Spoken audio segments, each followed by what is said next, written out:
I withdraw. Please just withdraw. Honorable members. Yes, the truth. Honorable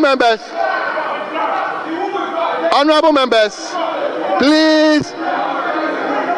Honorable members, please, let's be guided by our own standing orders. This comment should not generate any debate. So please, let's make a statement that will invite no other person to come and challenge your statement. Please, let's be straightforward. Mr. Speaker, you allowed very contentious, debatable issues to be raised here. And you are now asking me to respond to debatable argument without debate? Is that what you are saying? You admitted all that debatable documents that he presented here. But I want to say that if you are a Ghanaian and you respect yourself, Ghana has gone into debt restructuring and embarrassed globally. Who did that? Ken Ofori-Atta did that. Ghanaians who bought our bonds, went through a DDEP. Who did that? Ken Ofori-Atta. And so, if you get up to defend this person who has robbed us of our peace and happiness, and you expect me to debate this in a manner that is not debatable, I beg to differ. But Mr. Speaker, the truth is that the OSP has made it very clear that the state did not send anybody to Ken Ofori-Atta's house, and that was staged by Ken Ofori-Atta's own people. Hold on. Yes, Minority Leader. Mr. Speaker, with respect, let the records reflect that this side of the House brought this matter up, questioning the mode of the action taken by state security operatives. Mr. Speaker, Mr. Speaker, the argument being made by my colleague is to the effect that the man has committed some crimes and we are defending. Mr. Speaker, let it be known by him. Let it be known by him that as he is now in this chamber, he's aspiring into public office. He's seriously lobbying to be made a deputy minister. Mr. Speaker, he has not even been recognized. It is some of these unguarded statements. That is why he has not been recognized. Mr. Speaker, we are talking about the mode of the raid, the arrest. We are not saying that if the state has evidence against Ken Ofori-Atta, you shouldn't try him. Very well. Mr. Speaker, if indeed there is an issue against him, the state can try him. Then he can have access to his lawyers. Leader. But you cannot accuse him that the man is guilty. Leader, I'll come to you. Because you have your time so that you can address all these things, please. Mr. Speaker, he has to withdraw that part of the submission.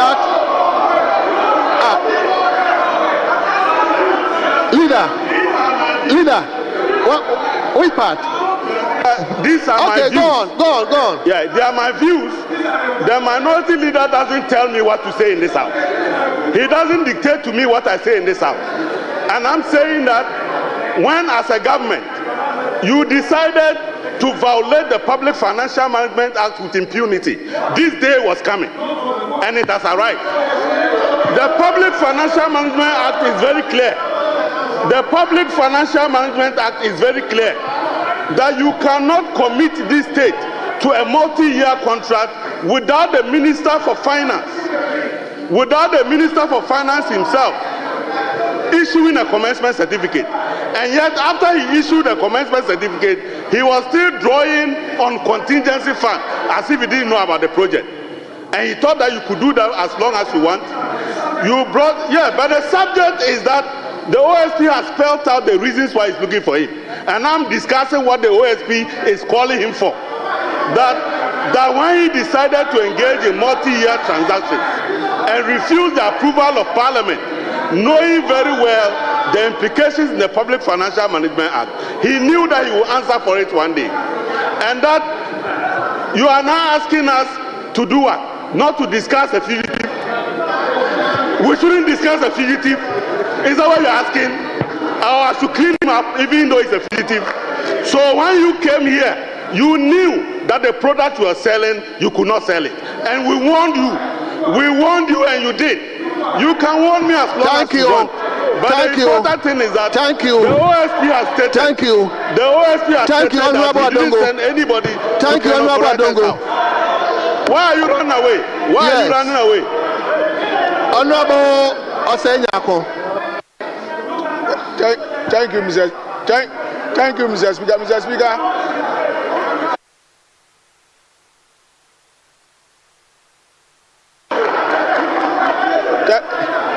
Thank you, Mr. Speaker.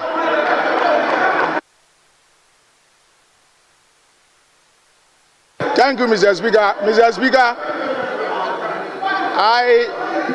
Mr. Speaker, Mr. Speaker, I have come in peace. I have come in peace. You've come in peace. Mr. Speaker, you said you've come in peace. Yes. Very well. Let's listen to you. God willing, Ghana will be 68 years this year. Mr. Speaker, we have seen government change all the time. Mr. Speaker, the wrong yesterday is not right today.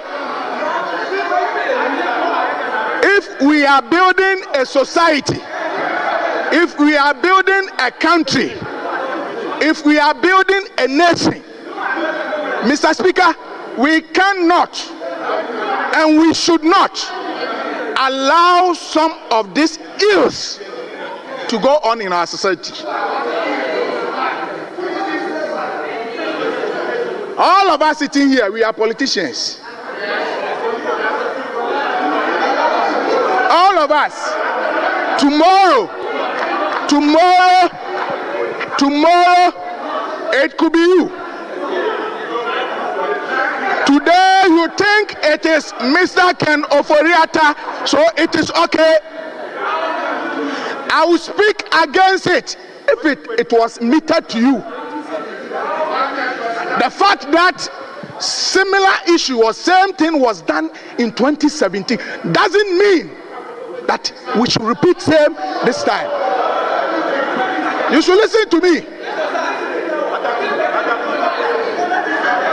Mr. Speaker, I am sad. I am sad for Mother Ghana. I am sad for we as a politician, because tomorrow it will be your turn. And I cannot sit because I'm in the opposite side, so I will sit down and watch you be treated this way. Mr. Speaker, if you want to build a nation, if you want to build a democracy, let us use the laid down procedures. I am not speaking to shield anybody. The laws are clear that if anybody is found guilty of committing any crime, there are laid down procedures to deal with such matters. We don't use a Rambo style action to go to somebody's house. I have just a caution. I have a message for the president. President Mahama should listen to me. Mr. President, Ghanaians voted for you massively so that you come and unite this country. Thank you. They did not vote for you to come and divide this country. Thank you. If he want to leave a legacy long after he has leave his office, then I am begging him that he should use the laid down procedure to address some of these matters. Thank you, honorable member. And stop the buga buga. Thank you so much. To help this country. Thank you. Thank you so much. Let me come to Boy, Mr. Speaker, I'm very grateful for this opportunity. Mr. Speaker, I am one of those who believe that what is wrong yesterday is also wrong today. What I've read is that the OSP has said that the raiding that we are all talking about is something that was staged. I listened to him. And so for me, for us to use this precious time discussing something that has been staged, then I think that we need to have a second look at what we are doing. Mr. Speaker, I listened to my senior brother, the former Minister for Defense, and I was a bit sad. I followed you and the former Minister for Interior, and my good friend and brother, the former Minister for Lands and Natural Resources, and also Honorable Kandapa. The four of you, I follow you from outside here on that fateful day, and I dove my cap for Honorable Kandapa when he shouted, "Don't let them enter, don't let them enter, don't let them enter." You shouted, "Let them enter, let them enter, let them enter." And they entered. Mr. Speaker, he's now telling.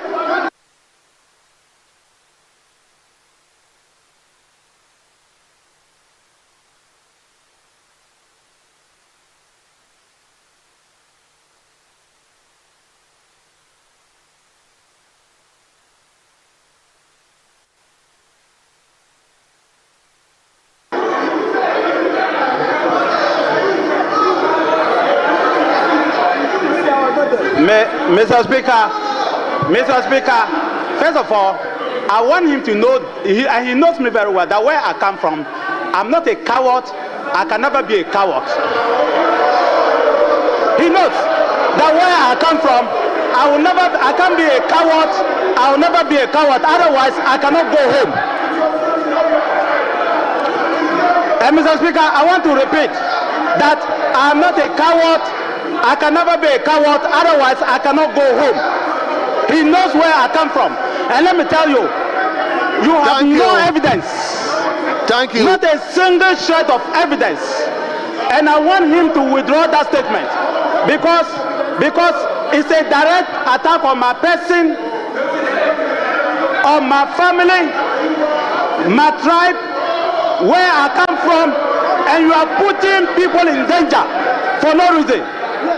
If you don't have any evidence, withdraw it. It's very unfortunate that you will make a statement against Ambrose. He's not here to defend himself. Make a statement against me, and I can defend myself. It's wrong. You have no evidence. You heard it. You heard it. It's very unfortunate. Do you even know when the soldiers came? Do you know where I was? Honorable members.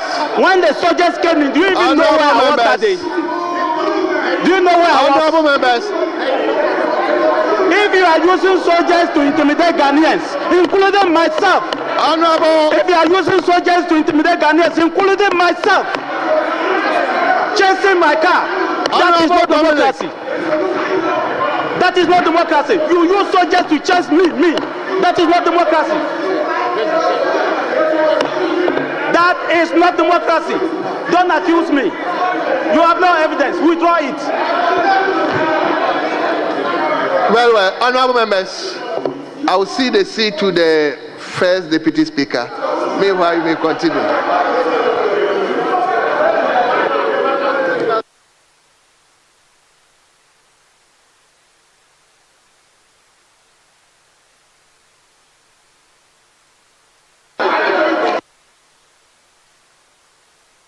Honorable member, you may go on.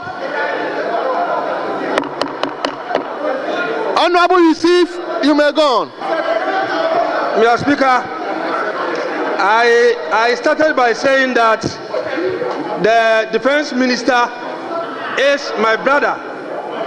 And indeed, I know where he's coming from. Where he's coming from, that is where I'm coming from. We are brothers. We are the same people. And so I was shocked that day when he was the one ushering in the military men to come and kill his own brothers. Mr. Speaker, he's saying that there was no democracy at that time, and that there was no government in place, and that he wasn't the minister at that time. And so whatever happened, he wasn't bothered. This is what he just said.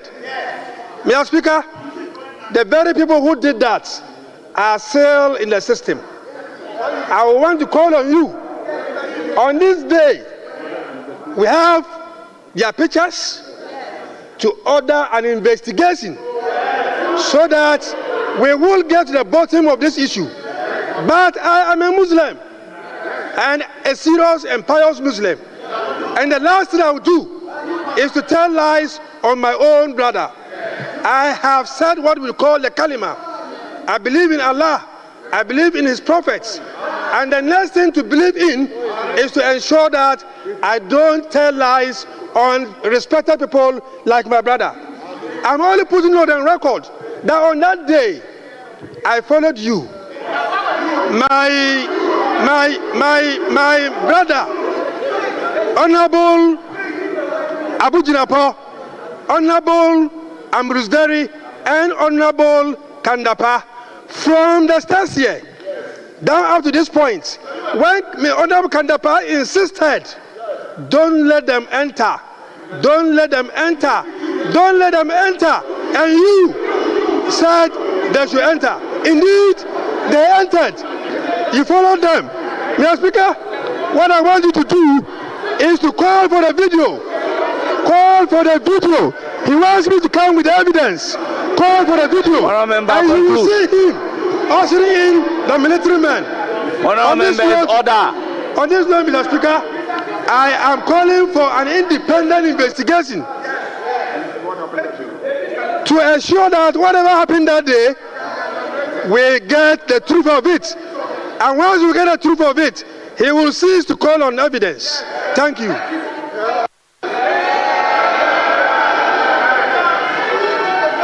But Mr. Speaker, somebody has accused me. Yes, honorable member. Somebody has accused me that I brought soldiers to come and kill. You don't have the floor. Resume your seat. Please resume your seat. Honorable Native Wool, resume your seat. Honorable member, you have the floor. Thank you very much, Mr. Speaker. Mr. Speaker. Honorable member, hold it. Mr. Speaker. Honorable members, let's remind ourselves about Order 129 and conduct business in an orderly manner. I will not hesitate to apply the rules. Honorable member, you have the floor. Thank you very much, Mr. Speaker. Mr. Speaker, I mean, members in this house who have followed my proceedings or my actions in the media will certainly know that I was one of the few MPs who stood up and said that Ken Ofori-Atta must go. And so I'm not here to defend Ken Ofori-Atta. But Mr. Speaker, we need to ensure that as a country, the rule of law always reigns supreme. I am a bit surprised that the members in the NDC are today defending actions that yesterday they were crying over. In fact, I heard my good friend John Jinapo, I also heard Kwame Agoja make claims that in 2017 their houses were raided at that clue and all of that. Is that justification why we should allow same to be repeated this time? The Speaker, when honorable members, when I said order. When His Excellency John Dramani Mahama was campaigning, he said he was going to reset Ghana. Is that the reset we are seeing today? Is this the reset we are seeing today? That lawlessness is taking supreme over everything that we do in this country, that today Richard Jakpa can walk into the houses of Ken Ofori-Atta and raid the house and be picking documents when he has no warrant. Mr. Speaker, today the OSP, we all heard him, and the OSP declared Ken Ofori-Atta as a fugitive. Mr. Speaker, I'm wondering the legal basis for the OSP to declare Ken Ofori-Atta as a fugitive. Mr. Speaker, a fugitive is someone who has escaped from custody or is evading a lawful arrest warrant. What warrant does the OSP has that today the OSP will be saying that Ken Ofori-Atta has escaped from this country? We all know that the finance minister, one of the reasons why he had to quit his job was that he was not feeling well. And so if the man travels out of this country for medical reasons, and knowing very well, when there has been enough communication between the OSP and Ken Ofori-Atta, and you take this press conference just to embarrass the man, I am sharply the OSP, and declare the man as a fugitive. That is what John Jinapor said. Leader, you said nothing about it. John Jinapor said the man has been declared as a fugitive. And you know the definition of a fugitive. As Ken Ofori-Atta. Honourable Member, I recognize the Majority Leader. Mr. Speaker, we need to be cautious. The Honourable Member who just spoke said the OSP organized a press conference to embarrass the former finance minister. Mr. Speaker, this House should not interfere in the work of the OSP. We should not intimidate the OSP. And secondly, Mr. Speaker,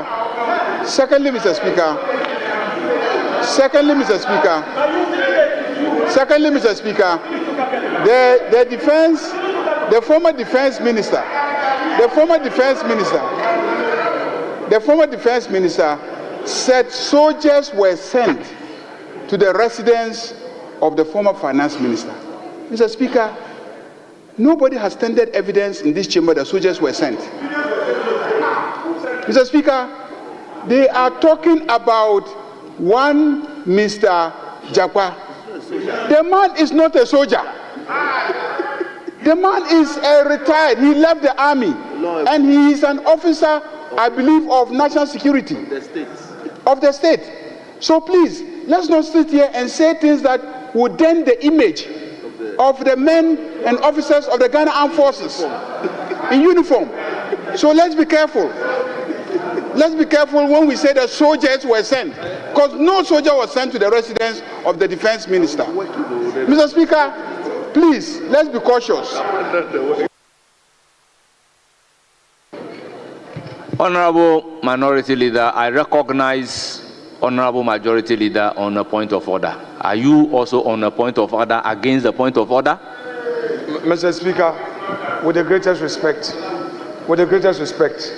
take it easy. He didn't say he was up on a point of order. Mr. Speaker, he didn't say so. He didn't say so. And please allow, he made an intervention for the good of us. I am back on the same level, please. Mr. Speaker, I agree with the Honourable Leader of the House that we should tread cautiously. Rightly so.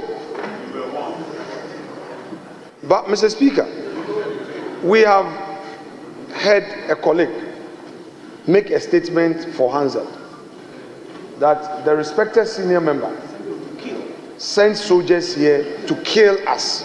Those were the words. Mr. Speaker, in the same spirit, we need to be careful. Two, I have publicly acknowledged the diplomacy of the majority leader, and I have no reason to doubt him. But I always act in good faith.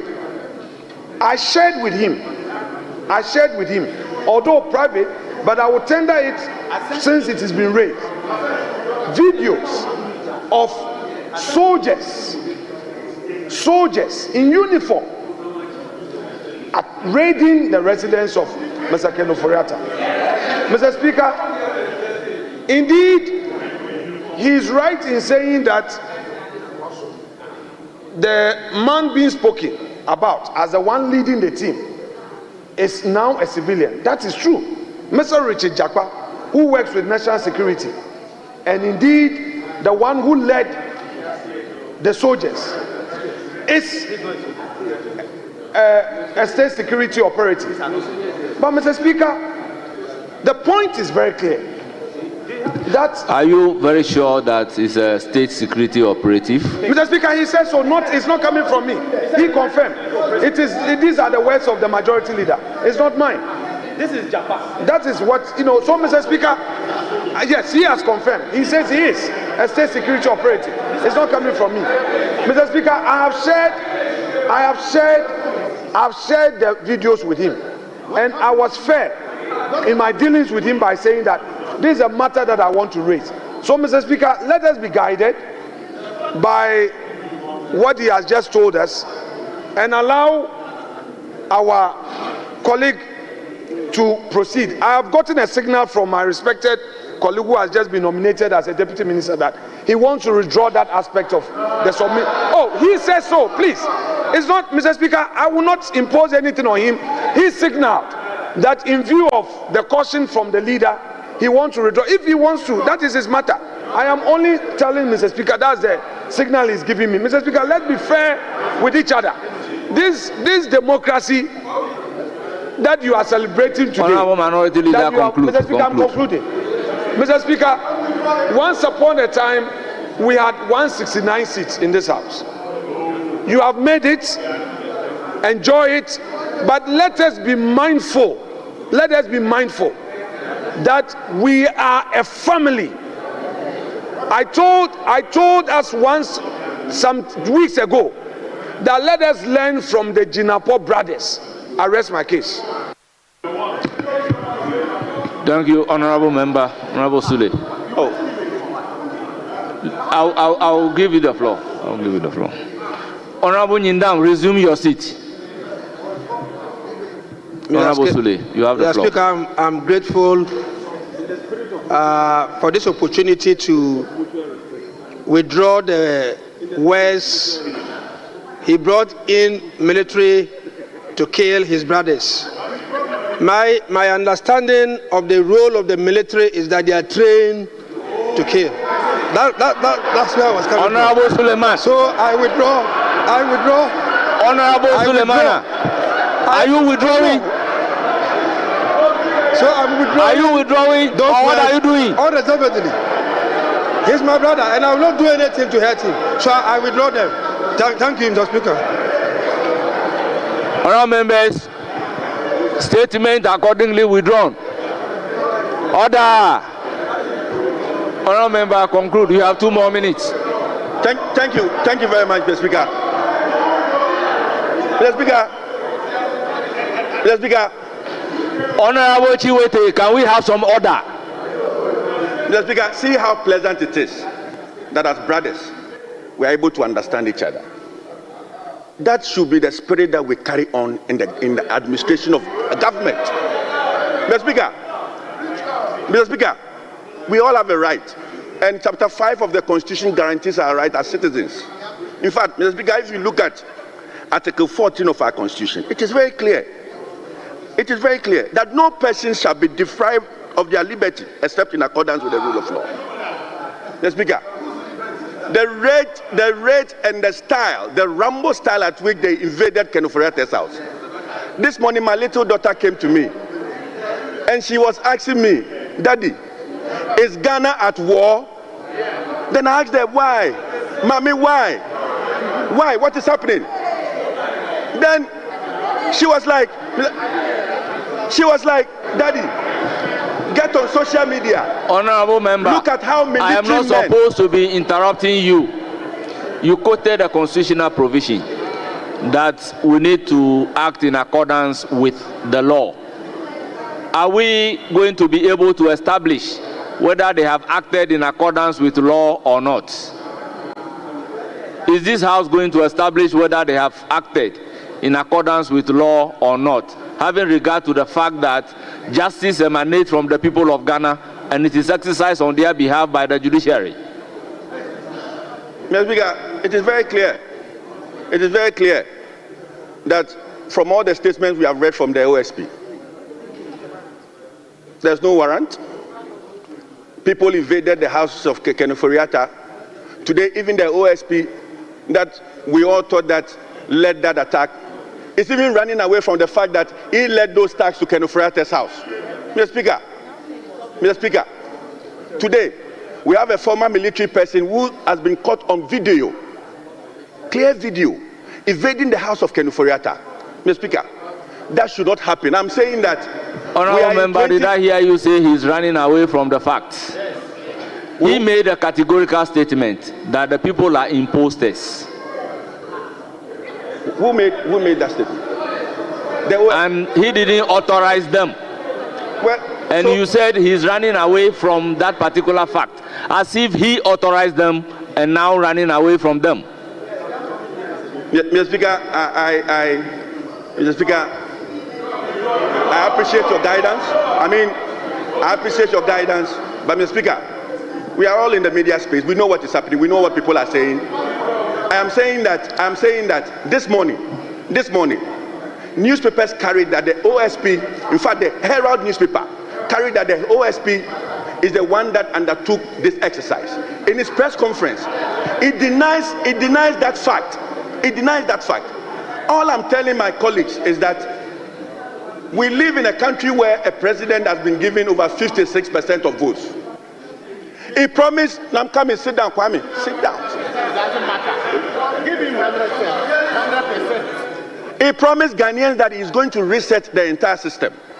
But, Mr. Speaker, today what we see in administration, in the administration of the NDC, it's more like a coup d'etat had happened in Ghana. Honourable member, conclude. Being raided, and all of that. Mr. Honourable member, conclude. Letters are being issued sacking civil servants in our country. Something we have not seen before. Even directors of companies are being sacked. Mr. Speaker, directors of companies are being sacked. Honourable member, your time is up. Mr. Speaker, I proceed to give the floor to Honourable James Agalga. Mr. Speaker, in conclusion. Honourable member, resume your seat, please. 4 minutes. Mr. Speaker, please resume your seat. You took all Honourable my time. James Agalga, you have the floor.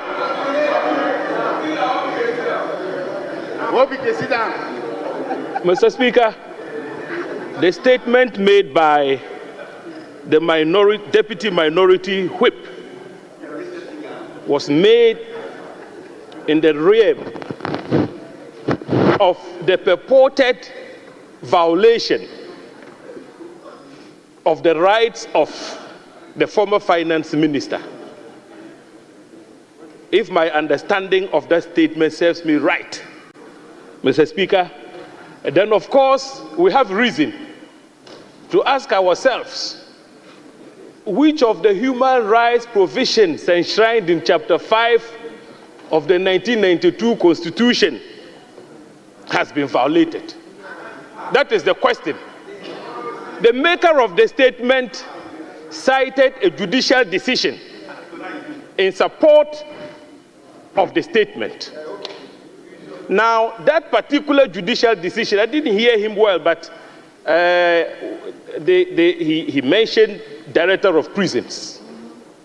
That particular judicial decision relates to fair trial principles. But, Mr. Speaker, in the case of the Minister for Finance, he is not on trial. And so the principles enshrined in Article 19 of the Constitution will not apply to him for now. The closest we can come to, Mr. Speaker, in terms of the human rights provisions in our Constitution, would be Article 15 of our Constitution. And, Mr. Speaker, I will take you through Article 15. And I expect, with the greatest of respect, the minority leader to respect the fact that I am truly a human rights advocate, and he can bear testament to that fact. So let him not interrupt me when I am advancing my arguments. Honorable member, you are not interrupted in any manner. Address the chair. Article 15 of our Constitution talks about the respect for human dignity. And this is what it says. The dignity of all persons shall be inviolable. 2, no person shall, whether or not he is arrested, restricted, or detained, be subjected to A, torture, or other cruel, inhuman, or degrading treatment or punishment. B, any other condition that detracts or is likely to detract from his dignity and worth as a human being. It goes on and on and on, but those are the relevant provisions I want to relate to. Mr. Speaker, the question is, Honorable Ken Ofori-Atta has not been arrested. He's not in the custody of the police. So how do we start talking about a violation of his right to human dignity? The steps that have so far been taken by the special prosecutor. Honorable Stephen Amwa, let's listen to him in silence. Mr. Speaker, the steps that have so far been taken by the special prosecutor is in accordance with law, as prescribed under Article 18 of our Constitution. That same Article 18, Mr. Speaker, talks about the right to property and the fact that it shouldn't be interfered with, your property rights, your home, etc., etc. But Article 18 comes with an exception. Where the state security apparatus decides to act in prevention of crime or in detection and punishment for crime, an exception is created under Article 18. So the question we should be asking ourselves is, even granted, assuming without admitting, that security agents stormed the house of Ken Ofori-Atta, we should be asking ourselves, did they obtain a warrant from court? Did they obtain a warrant from court? I think our colleagues on the other side should file an urgent question and determine for themselves whether they acted with a warrant or without a warrant before they draw certain conclusions. Now, Mr. Speaker, the special prosecutor has spoken. He says he extended an invitation to Ken Ofori-Atta, and his lawyers offered to present themselves for questioning. And he said, no, lawyers are not the subject of the investigation. So he wants to talk to Ken Ofori-Atta himself.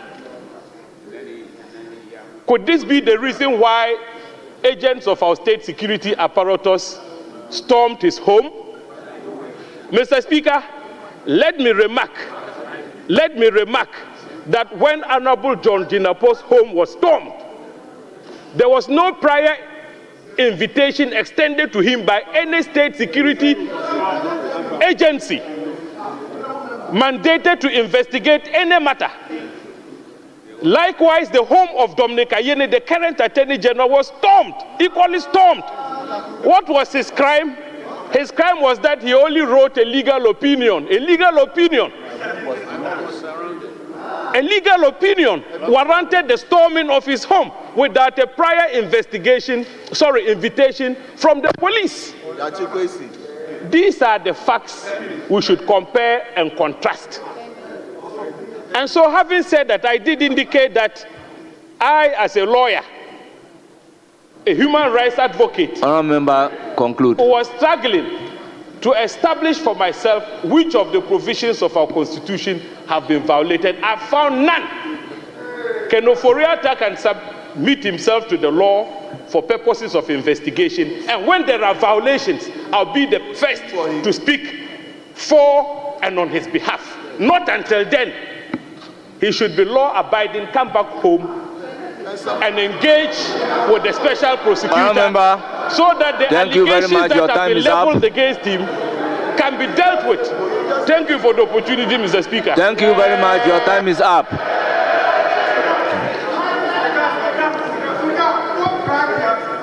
Honorable Stephen Amwa.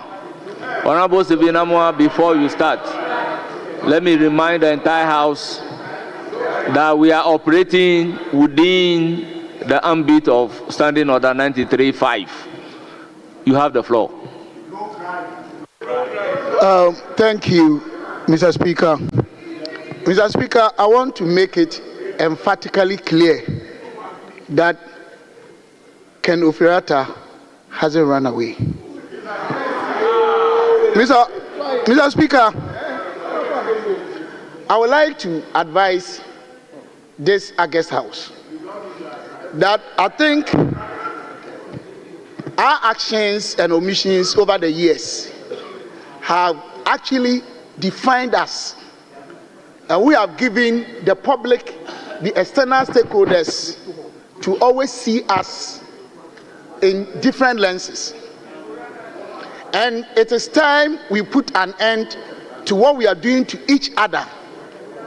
Mr. Speaker, some of the descriptions they're giving, some even went to the extent of saying that the economy that he left, in fact, I cannot repeat those evil words they use in-house.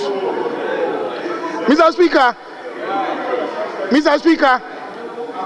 2016, the economic Ken Ofori-Atta inherited was growing at 3.4%. Mr. Speaker, the inflationary rate was 15.4. Mr. Speaker, lending rate was about 40%. But for COVID, by 2019, we were growing 7%. Inflation was 7%. Under Ofori-Atta, we have been able to implement one of the most enviable pro-poor policies on the continent of Africa. How could you describe such a man because of global crisis? Your own former finance minister, do you know the description you are giving to your country? Do you know how you are placing Ghana on the globe because of politics? Do you know what you are doing to your country? Very soon, your ministers will be leaving Ghana for other places, for international assignments. And this is what they will read from your own lips. Mr. Speaker, we shouldn't allow this outmoded, colloquial, primitive politics to continue to destroy our country.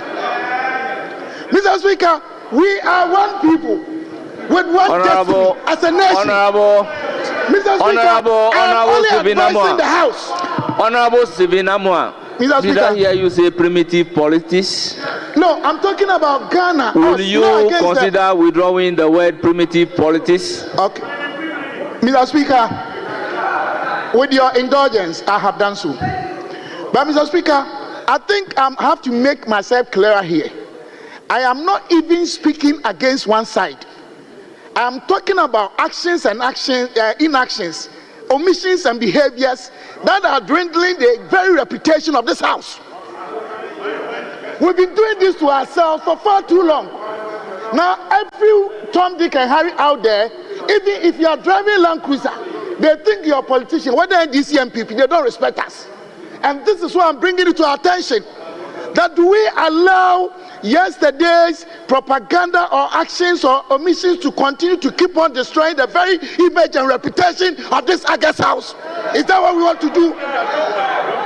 This is the question I'm asking. Mr. Speaker, are we teaching the younger generation what we are doing today? Mr. Speaker, what does the Constitution say? Article 18, Clause 2. With your permission. Hey. No one shall be subjected to the interference of his private home and properties.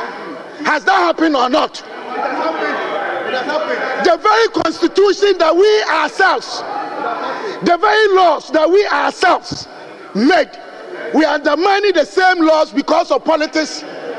We should not sit here and because of politics forget the fact that the same Ken Ofori-Atta made your family members have free school. Your nephews, your children, your aunties, your friends, your mosque members, your church members. But for Ken Ofori-Atta, they would have been home. Let us stop these things against either NDC or MPP. Let us maintain our reputations as a house. Let us believe in one fact that we are one people with a common destiny as a country. All these things we must stop. That is what I mean. Yesterday's politics we should forget, because we are destroying each other, and we call ourselves honorable members. We all deserve that. But please, Mr. Speaker, what I'm trying to tell the House is that sometimes, because of politics, we say these things, we think we are joking, but those out there, they believe in what we say and they disrespect all of us. Let us protect each other. Let us keep the dignity of this House intact and portray to the people out there that yes, we have changed. Mr. Speaker, I am ending by telling each and everyone, especially my brothers and sisters from the other side, to repent. To repent. These behaviors must be stopped. We don't do that to ourselves. Look at Honorable Agoja, very respectable, our leader, respectable. We are all respectable members, but because of politics, I should call you thief, you are this, you are that, and when you go out there, you want people to respect us. I think this should be the last time for all of us. Let us show love and constructive discussions, constructive conflict C-type, not A-type. All member conclude. Mr. Speaker, in conclusion, I would like to re-emphasize the point that Ken Ofori-Atta, until proven guilty by court of competent jurisdiction, cannot be described and defined as somebody who is criminal. Thank you very much.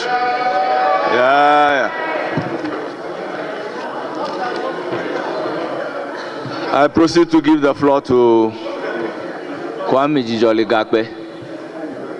Thank you, Mr. Speaker, for giving me the opportunity. Mr. Speaker, the Honorable Ken Ofori-Atta is not above the law.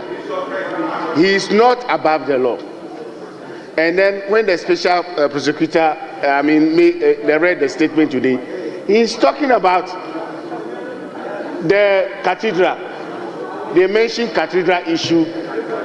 They mention SML issues. Those are the issues the special prosecutor is investigating. When they call upon Honorable Ken Ofori-Atta to avail himself to the authorities to do the needful, he sent lawyers. And the lawyers they want to represent him. Where is Ken Ofori-Atta? He's outside this country. We call upon our former finance minister to do the needful and come back to Ghana and do the needful. This is about public money. It's not personal money. He's not above the law. The security agencies went to the house lawfully. What we should be looking at is that we should inquire as a house whether they have search warrant to go to Honorable Ken Ofori-Atta's home. It's not about wearing white dresses. So nobody is above the law. When you hold public office, you need to be what? Accountable. The day of accountability have arrived. We were in this country. John Jinapo's home was raided. Former Attorney General's home was raided by the military people. Members were invaded in this chamber. At that time, we don't have the locus to say and condemn it. Today we have the moral temerity, the audacity to say that it is wrong. You have the moral ground to talk. You didn't know the day of reckoning will come today. Here we are. Now here, karma. This is what we call karma. Karma is real. Those days where even members of parliament are being chased. They prevented. They can't even do the dutiful duties. Here we are. So all that I want to say is that Ken Ofori-Atta is not above the law. He should submit himself. He should stop running away. He's out of the country.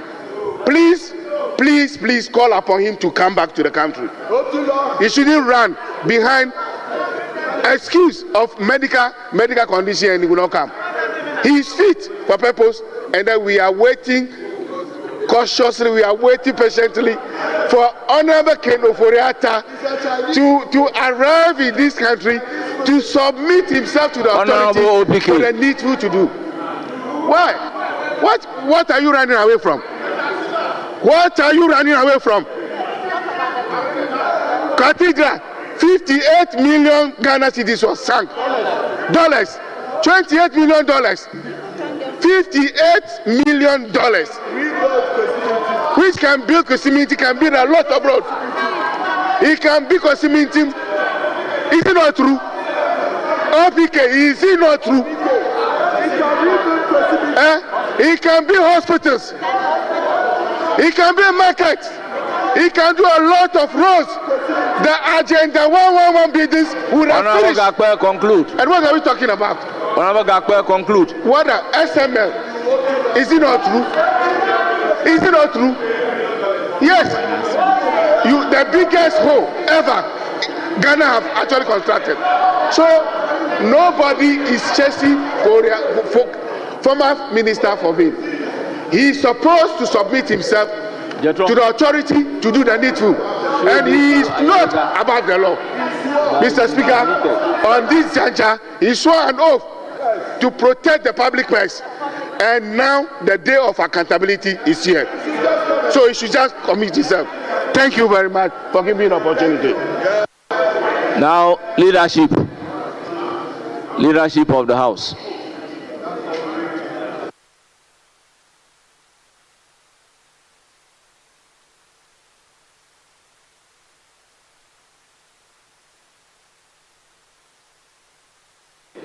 Mr.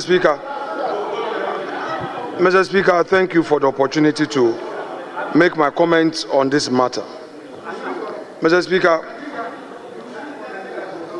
Honorable Ken Ofori-Atta, a former Minister of Finance and a former presidential envoy, has contributed to nation building. Mr. Speaker, in 2021, when His Excellency Nana Addo Dankwa Akufo-Addo nominated him for the Finance Ministry portfolio, this House had to wait because he indicated he was unwell and seeking for medical treatment outside. Mr. Speaker, in fact, when he even came, he was the only minister that his vetting took 2 days. And in between, this House indulged him to enable him take some break, to enable him proceed with his vetting. Eventually, he left government as a cabinet minister. And, Mr. Speaker, for the records, on the 2nd of January 2025, he wrote to the then Chief of Staff that he needed to travel to Mayo Clinic in Minnesota, USA, for some medical procedure. Mr. Speaker, after President Mahama had taken office, he again wrote to the current Chief of Staff in a letter dated the 22nd of January 2025, indicating that he would again be absent from Ghana for the same purpose. Mr. Speaker, in fact, in the said letter to the Chief of Staff, he attached a letter from the hospital that he was seeking treatment. Mr. Speaker, indeed, the OSP wrote to him on the 24th of January. In fact, this is the first letter that he received from the OSP. Mr. Speaker, in the said letter, Mr. Ken Ofori-Atta instructed his lawyers to respond to let the OSP know that indeed he was out of the jurisdiction seeking medical treatment. Mr. Speaker, what happened yesterday by state security operatives must be condemned by all of us. Honorable John Jinapor has narrated his own ordeal, but the records of this House will confirm that when that happened, Right Honorable Speaker Okwe condemned that act. If indeed something had happened yesterday, it does not mean that we should continue today. Mr. Speaker, I have heard human rights respected lawyers for that quote Article 18 of the Constitution to say that that is not applicable in this case. Mr. Speaker, I beg to submit that that was a wrong appreciation of the law.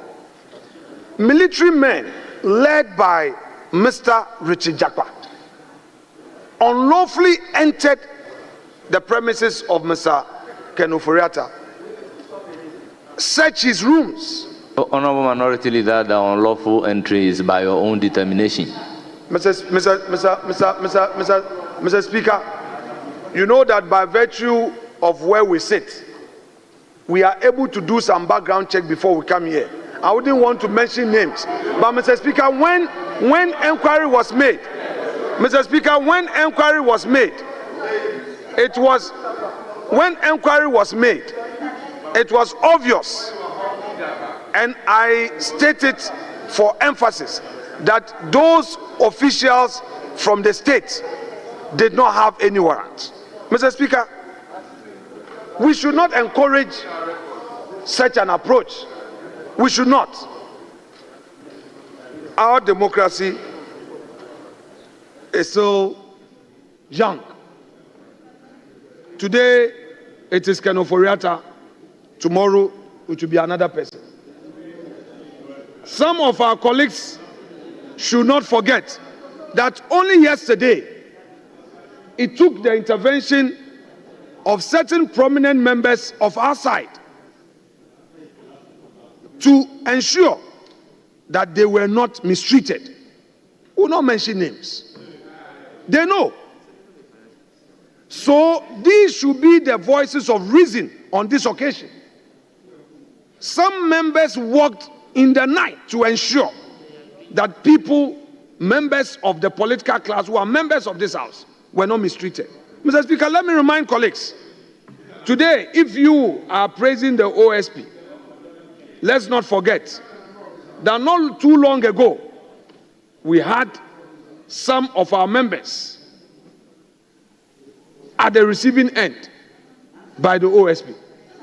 Don't let us also forget that even the president himself became a subject matter of OSP investigation. And he was not happy with certain words used by the OSP against him. So don't let us celebrate. Don't let us celebrate because today it is Ken Ofori-Atta. Mr. Speaker, all manner of things are being said that Ken has done this, has done that, has done that. I listened to my colleague from Keta, and I listened to my respected colleague from Bogatanga Central, enumerating what to him amount to offenses. And they also argued again that the man has not been tried, therefore there cannot be any human rights abuse. Mr. Speaker, if you invade somebody's home and raid his home, Article 18 of the Constitution protect that person, except when you are doing so lawfully. On this occasion, there was no such law.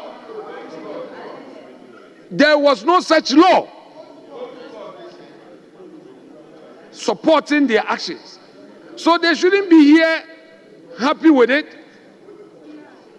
These 4 years will soon come. No, Mr. Speaker. Honorable member, I think the honorable member's order, that response was in respect of the allegation of breach of natural justice. And you and I are very much aware that natural justice is in two main ways: the Ofori-Atta pattern and Nemo Judas in Council, but actually not in respect of the Constitution. The statement states there was a breach of natural justice. Mr. Speaker, the contention here is that the man's home was raided by state security operatives, rather unlawfully. And I dare contend that that conduct was unconstitutional. That is my respectful submission, Mr. Speaker. Mr. Speaker, I have done a lot of follow-ups on this matter, and I regret to say that we are not sending the right signal to our electorate. Mr. Speaker, the man has put the state on notice of his absence from the jurisdiction. He has made available his medical records coming from a respected medical facility. Mr. Speaker, today, I repeat, if our friends think that it is another person, so it is okay, and they are describing Ken Ofori-Atta in all manner of forms, let me remind them that none can ever rule this country with perfection. The man, Mr. Speaker, at the risk of being repetitive, Honorable Stephen Amwa was clear in his language of submission that indeed the successful implementation of the free SHS was led by Ken Ofori-Atta as a finance minister. He made sure that he rolled out all important policy of government. Mr. Speaker, if you have any issue, follow due process of law. It is not enough for national security to raid his home. It is not enough to carry armed military men to his residence to terrorize his children and by extension his neighbors. Mr. Speaker, we must, as a house, be united with one voice to condemn this act. Today is Ken Ofori-Atta. Next will be other appointees. Mr. Speaker, we must not allow this. Mr. Speaker, only yesterday, we saw the Attorney General applying to the court with an application we call nolli prosequi in law, simply saying that he's discontinuing certain cases. That is within his right as an Attorney General. Mr. Speaker, what signal are we sending to the nation that, oh, if it is NDC and NDC is in power, it is right. If it is MPP and if it's MPP in power, it is right. Mr. Speaker, the political class of this country must rise above this. The political class of this country must rise above this. And I would conclude by saying that if indeed... Hold it. Honorable member, will you... No, I mean you are looking back. It is you I'm talking to. You are looking back. It is you I'm talking to. Will you listen to the leader in silence? Why?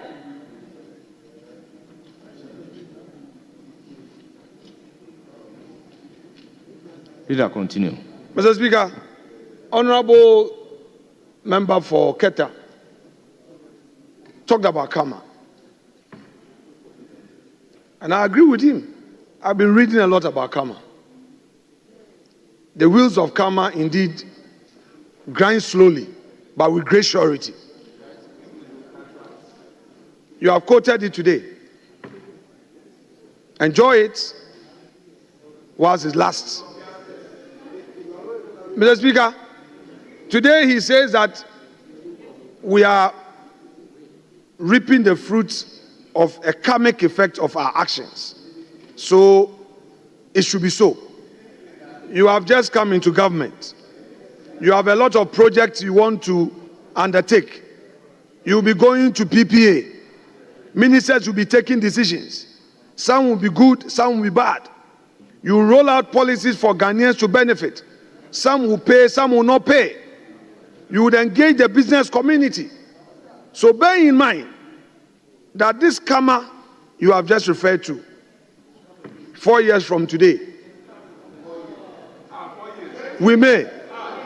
You can even call it 50 years. 50 years, 60 years. So let us solve the problem now.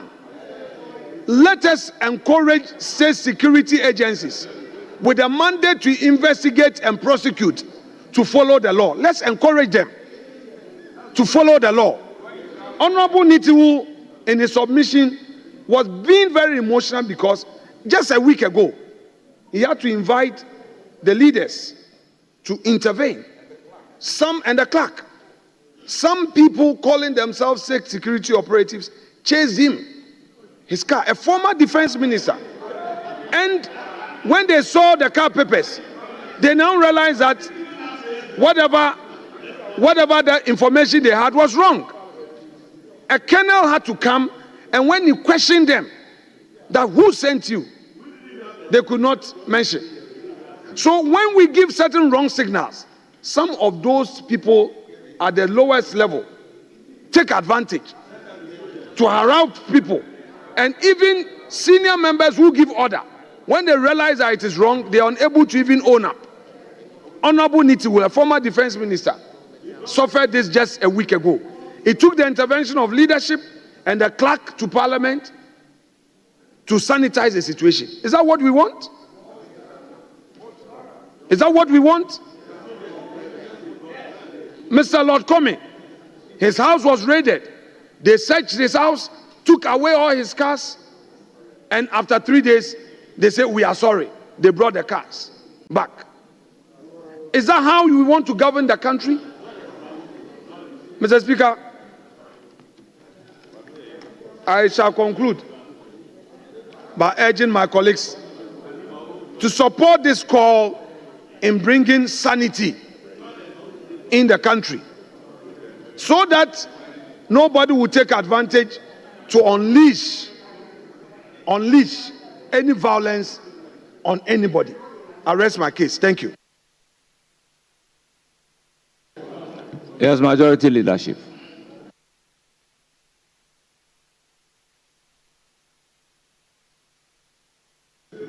Mr. Speaker,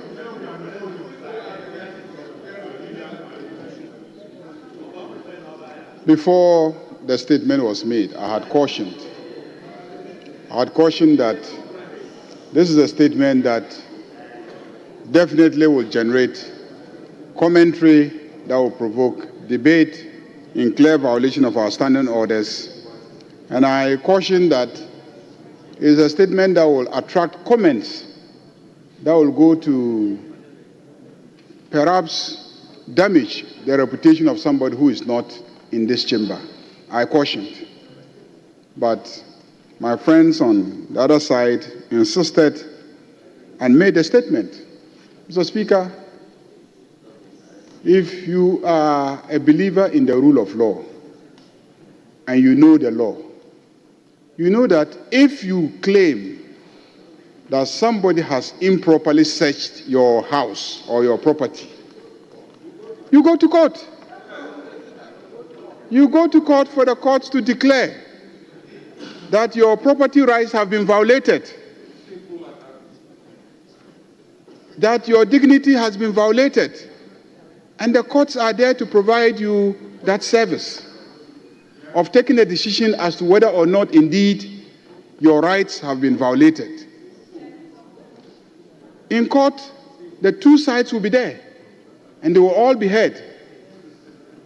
But if you choose to use a political platform like this one, Parliament, to raise matters that, properly speaking, are the business of courts, you will receive political responses. And that is what I see happening here.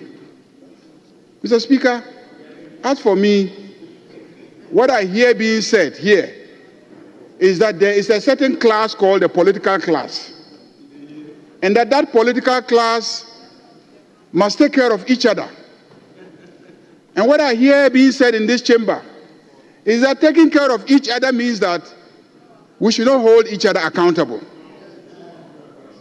Mr. Speaker, I have always contended that it will be the most dangerous thing that will happen to the democracy of this country if a certain group called the political class are allowed to conspire to protect each other. Because what will happen, Mr. Speaker,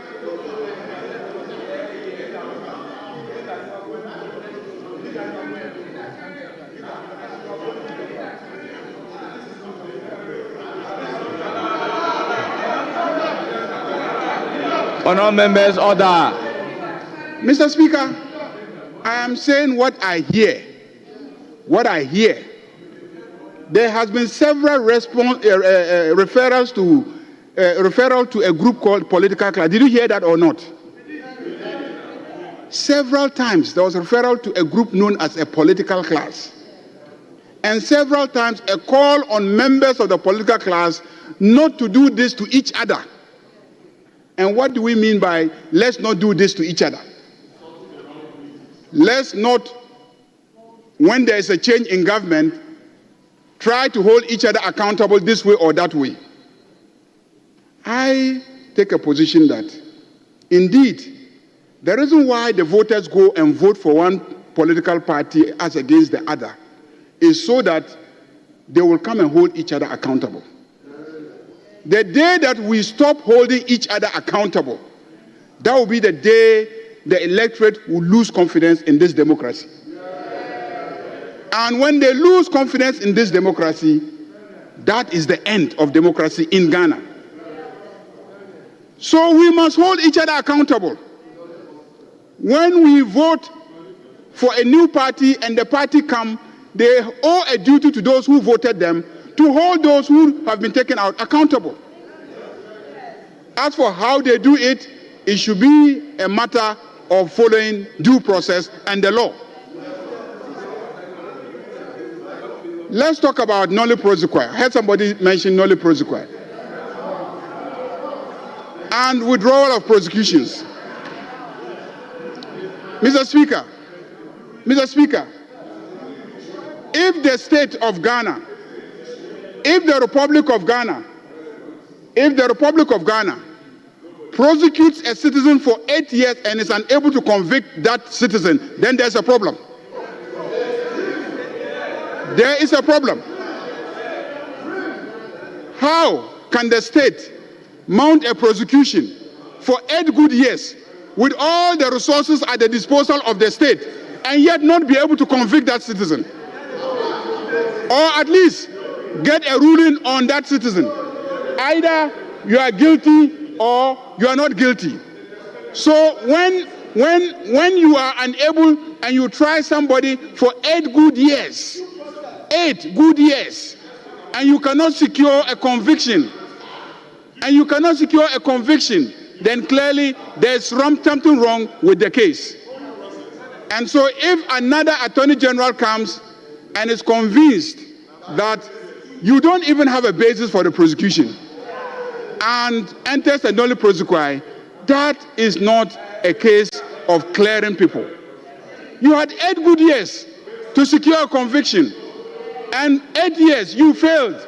Clearly there's something wrong, and that is what has manifested itself in a nolle prosequi. Mr. Speaker, let me say that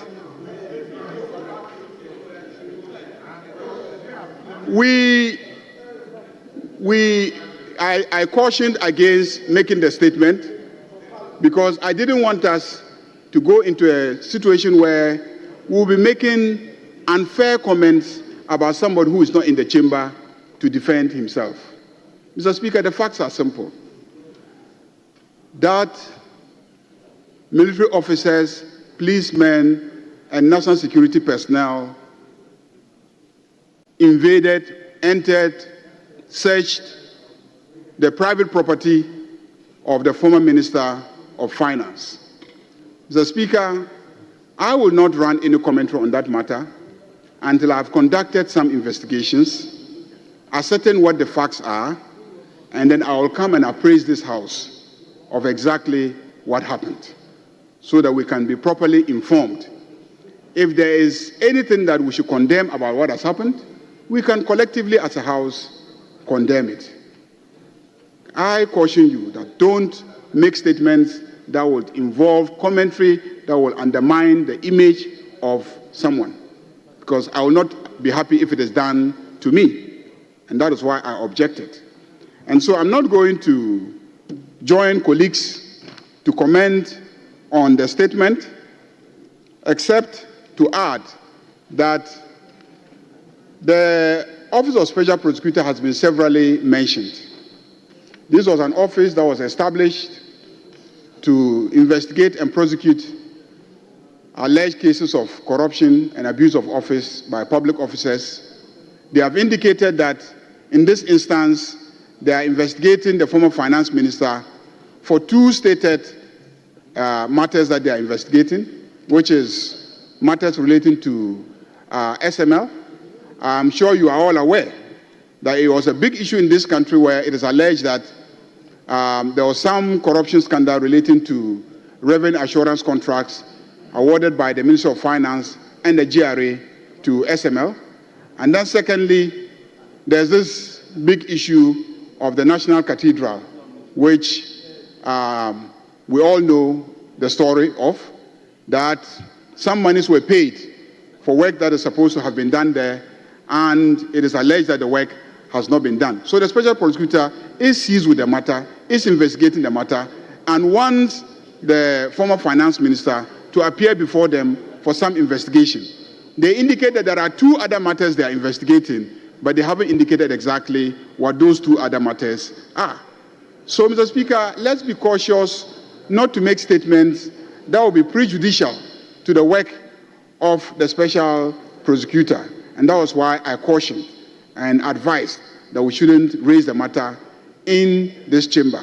But once we've made the issue a matter for discussion in this chamber, we cannot also begrudge those who run commentary on the personality of the former finance minister. But let me touch a little on this issue of using the military. Mr. Speaker, I shouldn't say this, but I am compelled to say it. The Electoral Commissioner, I have observed that for several years, a whole military battalion was placed in front of her house to protect her house. At a time when Nitiwul was the defense minister, didn't Nitiwul know that the police are... Let me repeat it whilst he's here. Sit down, let me... I'm saying...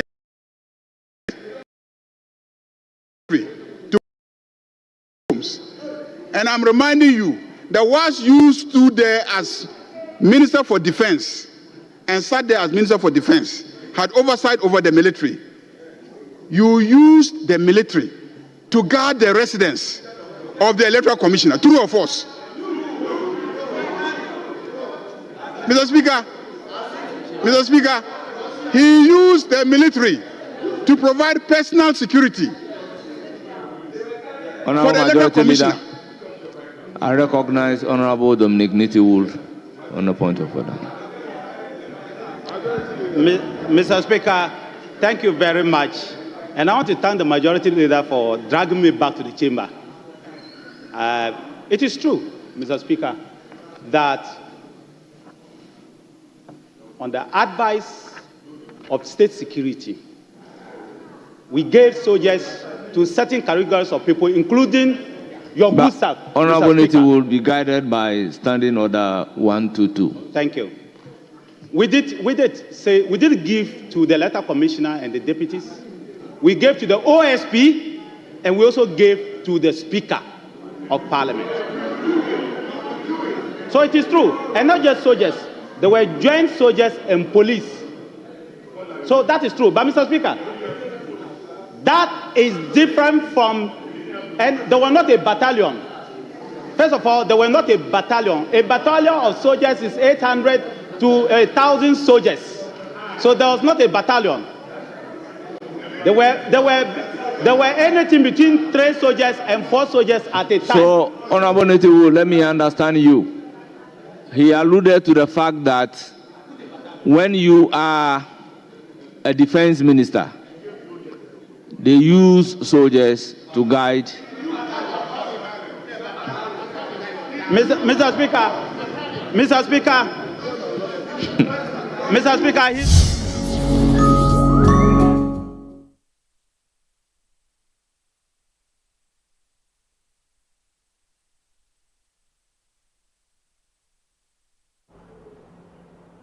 Apologies for cutting the feed from Parliament, where they are currently debating the raid at the house of the former Finance Minister, Dr. Ken Ofori-Atta, who has been declared wanted by the Office of the Special Prosecutor. Now, though, we'll be taking you live to the office of the Attorney General, where the Attorney General and the Minister of Justice, Dr. Dominic Ayine, is addressing the press. Please stay with us. It affects the rights of the suspected offenders who may be compelled to suffer the indignation of prosecution when there is absolutely no point in mounting prosecution on the facts of the case. It is because of these considerations that the modern trend in democracies is for prosecutorial authorities to be open about the factors on which they take the decisions to initiate or terminate prosecutions. End of quote. Therefore, my decision to be open and transparent about the factors animating the entry of nolle prosequi in some cases and the withdrawal of others is not only because I want to avoid accusations of partiality and or capitulation to political pressure, but also to comply with the constitutional requirements stated in Article 296 of the Constitution. More so, in the best ethics of the legal profession, every lawyer is mandated to act in the best interest of his client, and no lawyer worth his salt, his or her salt, will purport to act in the best interest of the client by doing so on the blind side of the client. As Attorney General, my only client is the Republic of Ghana, represented by its sovereign people. And as stated above, I intend to provide the reasons for my decisions in the cases in which I have either entered a nolle prosequi or withdrawn the charges laid against the accused persons. And I do so to my fellow citizens who have entrusted the power to me through the President of the Republic. Before I proceed to assign the reasons for my decision in each of the cases, I wish to crave your indulgence to provide a brief explanation of the technical difference between the entry of a nolle prosequi and the withdrawal of charges. The power to enter a nolle prosequi is contained in Section 54 of the Criminal and Other Offences Procedure Act 1960, Act 30. Pursuant to this provision, the Attorney General may enter a nolle prosequi at any stage of a criminal trial. The statute does not itself require the Attorney General to provide any reasons for his decision to enter a nolle prosequi in any proceedings. However, as I have made clear above, the constitutional principles in Article 296 impose an obligation on the Attorney General to be candid in the exercise of his discretionary power, and I cannot fathom how one can be candid without explaining one's actions. When a nolle prosequi is used by the Attorney General to terminate proceedings in a criminal trial, he reserves the right to bring fresh charges against the accused persons in the future. In contrast, the Attorney General may terminate criminal proceedings by withdrawing the charges against an accused person pursuant to Section 59 of the Criminal and Other Offences Procedure Act 1960, Act 30. Where the charges are withdrawn after the prosecution has closed its case, then the legal effect of the withdrawal is that the accused is deemed to have been acquitted and discharged. In other words, that accused cannot be brought back and tried on the same facts or for the same offenses. So in all the cases in which I have withdrawn the charges against the accused persons and in which the prosecution has closed its case, those accused persons are considered to have been acquitted and discharged.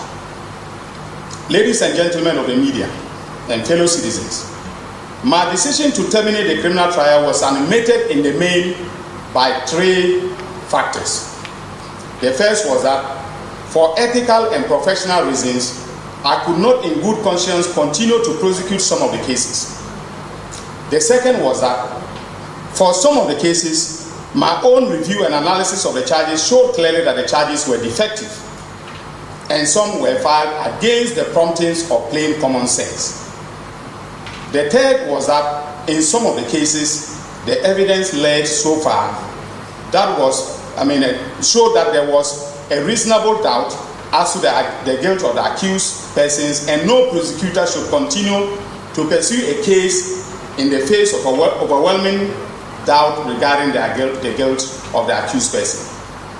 Also, it is important to highlight the fact that in most of the cases in which I have terminated proceedings, the conduct of some of the individual judges left so much to be desired.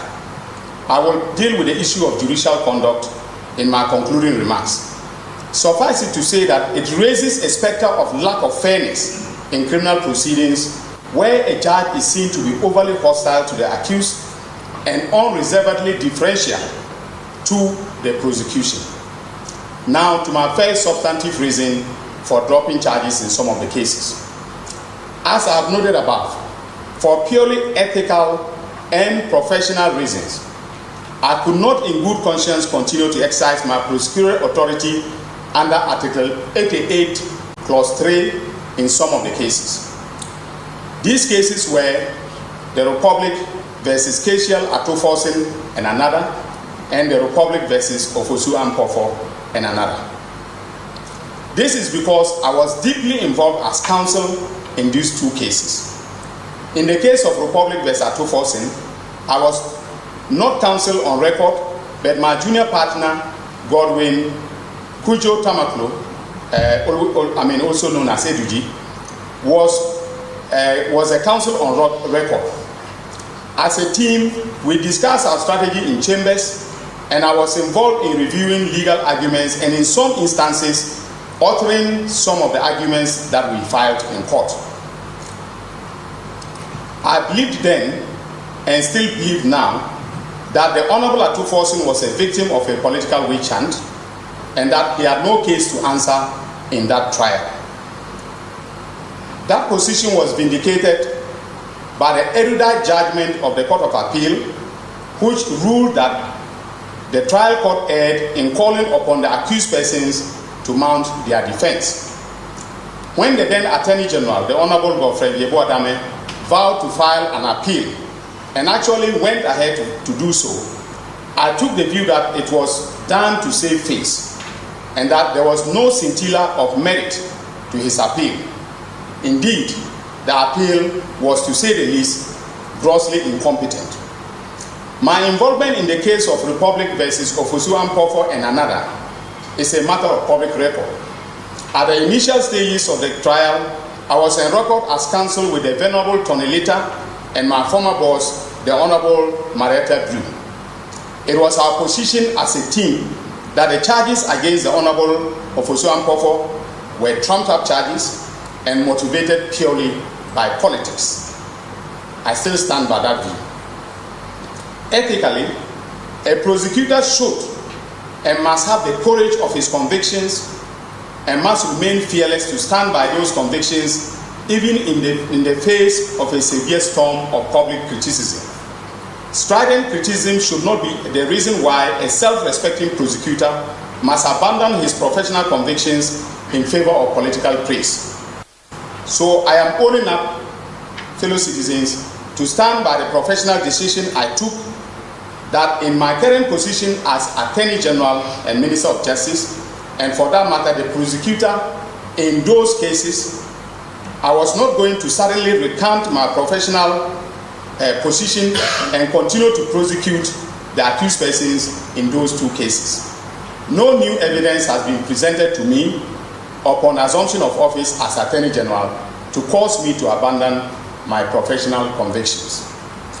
As an aside, in any decent constitutional democracy, the disgraceful and unethical conduct of the former Attorney General, the Honorable Godfrey Yeboah-Dame, in interfering with a key witness who also happened to be the second accused in the Ofori-Atta case, should have resulted automatically in a mistrial.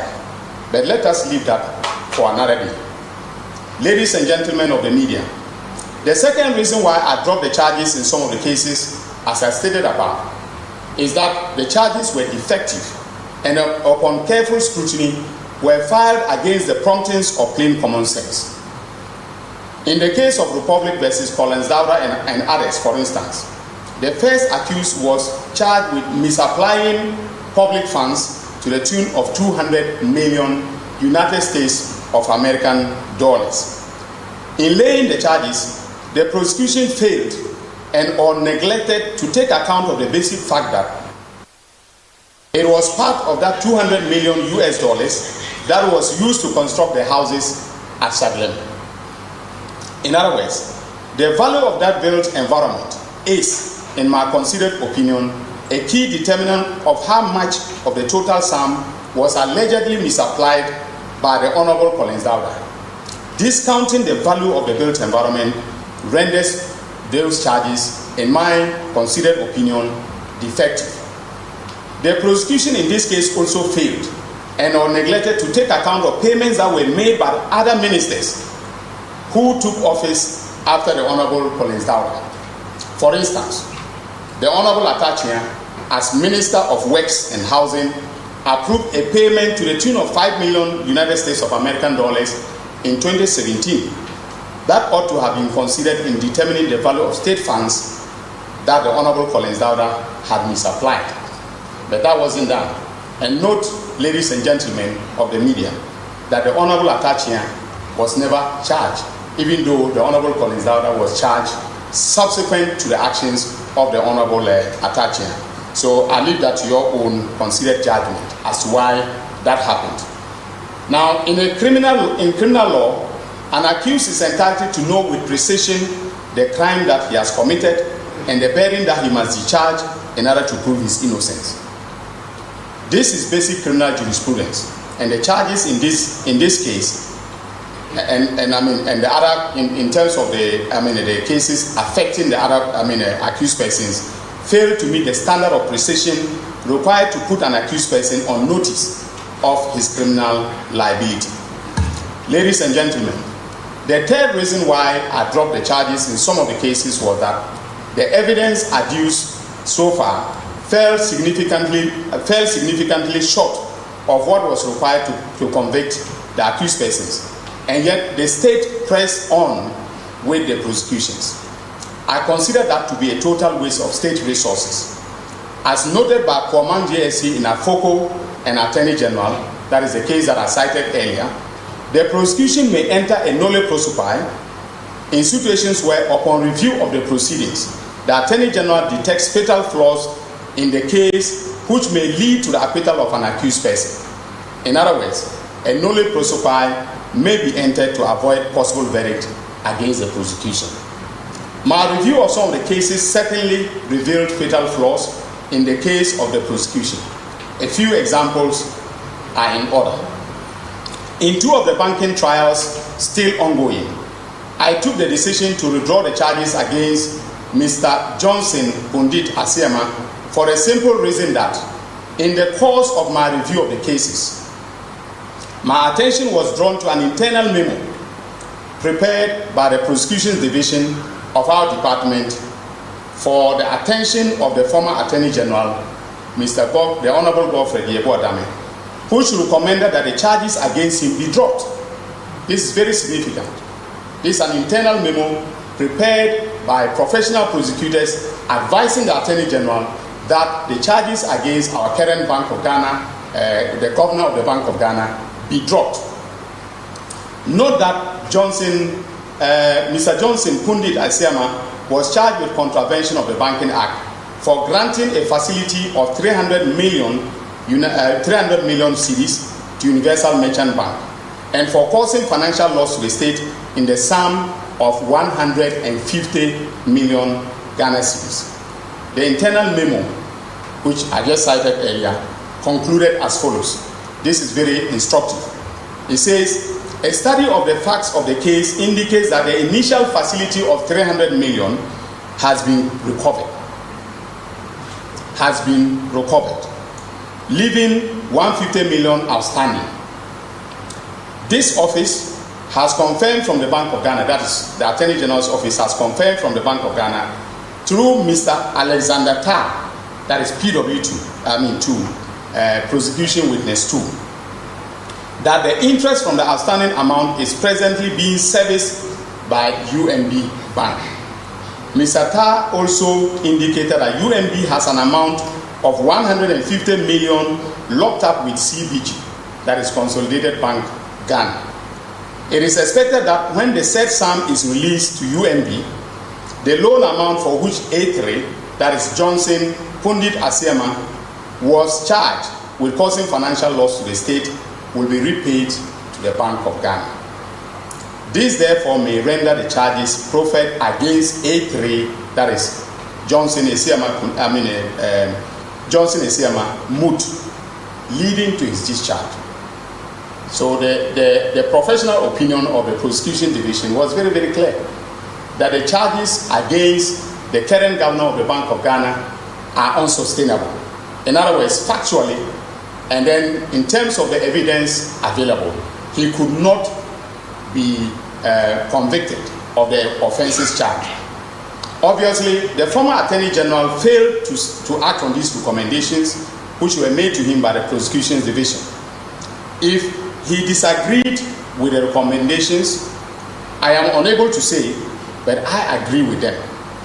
Based upon these recommendations, I dropped the charges against Johnson Pundit Asiama in both the Unibank and UT Bank cases. In coming to this decision, I am fortified by the rule contained in Rule 40, Sub-Rule 2, Clause A of the Legal Profession, Professional Conduct and Etiquette Rules 2020, that is LI 2423, which provides that in a criminal case, a prosecutor shall refrain from prosecuting a charge that the prosecutor knows is not supported by the facts. But note that I have not yet dropped the charges against the remaining accused persons because I am currently in discussions with the receivers in order to understand the financial implications of any decision I may take in the future. Ladies and gentlemen of the media, my third reason for dropping the charges was that in some of the cases, the evidence led so far showed that there was reasonable doubt as to the guilt of the accused persons. And as stated earlier, the ethics of the legal profession mandate that a prosecutor should not continue to pursue a case in the face of overwhelming doubt regarding the guilt of the accused. In other words, where a charge is not supported by the facts and evidence, a prosecutor is ethically enjoined to drop the charges. I'll give you an example. In the case of Republic versus Stephen Okuni and another, the entire case was built around the fact that an untested liquid fertilizer, Litovit, was purchased by Cocoa Board and further that the fertilizer was not efficacious. In the event, according to the case of the state, all sums of money spent by Cocoa Board to purchase this fertilizer caused financial loss to the state. Rather strangely, not a single farmer was called by the prosecution to prove this fact. On the contrary, officials at Cocoa Board who were invited by the investigators gave statements to the effect that Litovit fertilizer was one of the most effective fertilizers purchased by Cocoa Board, and that the farmers preferred Litovit fertilizer to the granular fertilizer. More importantly, in the course of the investigations, Cocoa Board took statements from two farmers. Whilst one stated that he did not see any significant change on his farm, the second farmer stated that after using Litovit fertilizer, he saw a significant increase in yield, and that Litovit fertilizer is a very good fertilizer. Again, in the course of the trial, the defense tendered an official report from Cocoa Board which covered field visit by Cocoa Board officials. The report, which was tendered, was to the effect that Litovit fertilizer is a very good fertilizer and that farmers actually prefer it to other fertilizers, and was the fertilizer of choice in areas in which lithophate fertilizer was supplied. This is clear evidence that contrary to the case of the prosecution, the use of lithophate fertilizer rather increased the yield. The farmers who used lithophate fertilizer, including the then national best farmer, in their evidence testified that lithophate fertilizer increased, the use of lithophate fertilizer increased their yield, and that it was a good fertilizer. During the course of their investigations, the investigators had 2 reports from Ghana Standards Authority on lithophate fertilizer.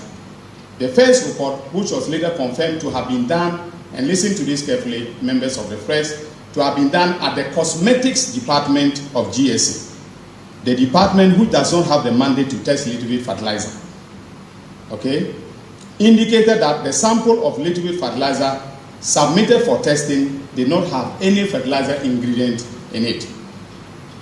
This finding was challenged by the accused persons and the investigators, together with representatives of Cocoa Board and the suppliers of lithophate fertilizer, took a second sample from the warehouse of Cocoa Board. This sample, which was again tested by the same Ghana Standards Authority, but this time by the proper department with the mandate to test fertilizers, concluded that the samples taken was fertilizer in the first place and that the fertilizer was efficacious. Furthermore, it is interesting to note that in this case, the complainant, that is Dr. Edu Ampoma, who was the third prosecuting witness, PW3, lied under oath to implicate the accused persons, for which reason a perjury application was filed by Dr. Stephen Okuni against him. The then trial judge, Justice Hoyenuga, for reasons which are totally unacceptable, did not hear the application, but rather stated that hearing the application will prejudice the hearing of the main case. He therefore adjourned the application until the conclusion of the case. This is most unacceptable because in a criminal trial, it is important to hold the scale of justice evenly, and any doubt raised must inure to the benefit of the accused persons. Ladies and gentlemen of the media, my fellow countrymen and women, the judiciary in our country is independent under the Constitution. In the context of criminal justice, judges demonstrate their independence by remaining neutral and impartial arbiters in disputes between the state and individual citizens. The scales of justice must be held in a delicate balance between the obligation of the state to prosecute crime and the right of the accused to a fair trial. Conduct by judges that undermines the fair trial rights of citizens should be concerning to a self-respecting prosecutor.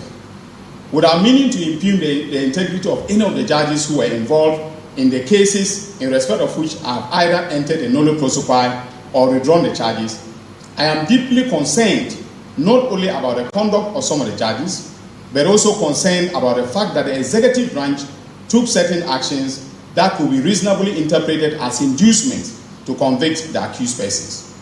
An ethical prosecutor must endeavor to protect the innocent and convict the guilty, and one cannot do so if the judiciary is not impartial. When Justice Hoyenuga single-handedly expunged otherwise exculpatory evidence from the record in the Okuni case, and then proceeded to rule that the accused had a case to answer in his ruling on submission of no case, he was far from portraying a vraisemblance of neutrality.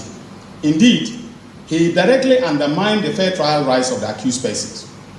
Again, when in accordance with law and practice, Justice Anoche Jima decided that he was going to hold a de novo trial, that is a new trial, in the same Okuni case after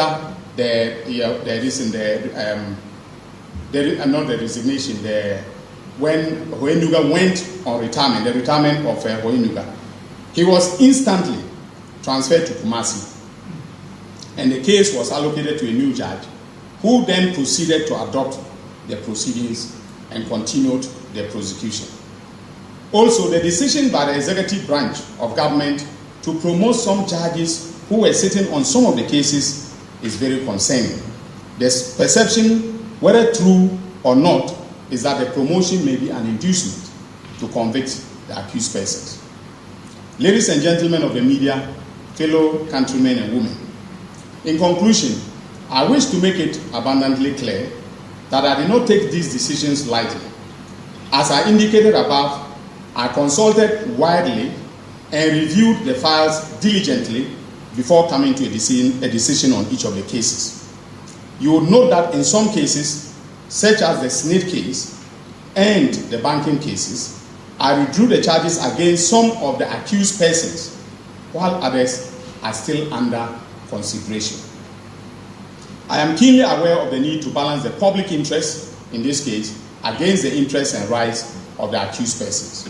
Also, as Attorney General, I take absolute responsibility for all the decisions so far taken. I am not under any instructions or pressure to discontinue any case or to bring charges against anyone. Those who are in a haste to tag His Excellency the President of the Republic as a clearing agent should hasten slowly, because he is not responsible for prosecutions and has not directed me to drop any case. Moreover, with the exception of one charge of bribery in the Opuni matter, in respect of which, listen, no evidence was laid, none of the persons affected by my decision so far has looted state resources. There is a gulf of difference between the offense of causing financial loss to the state or misapplication of state funds and the offenses of bribery, corruption, or that of using public office for private gain. In the latter offenses, the individual charge can be accurately labeled as looters.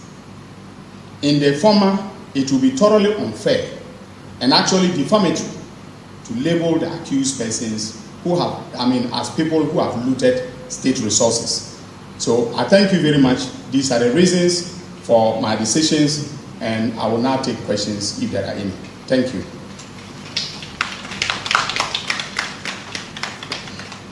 Questions? Yes, please. Is there a mic or big speaker ready?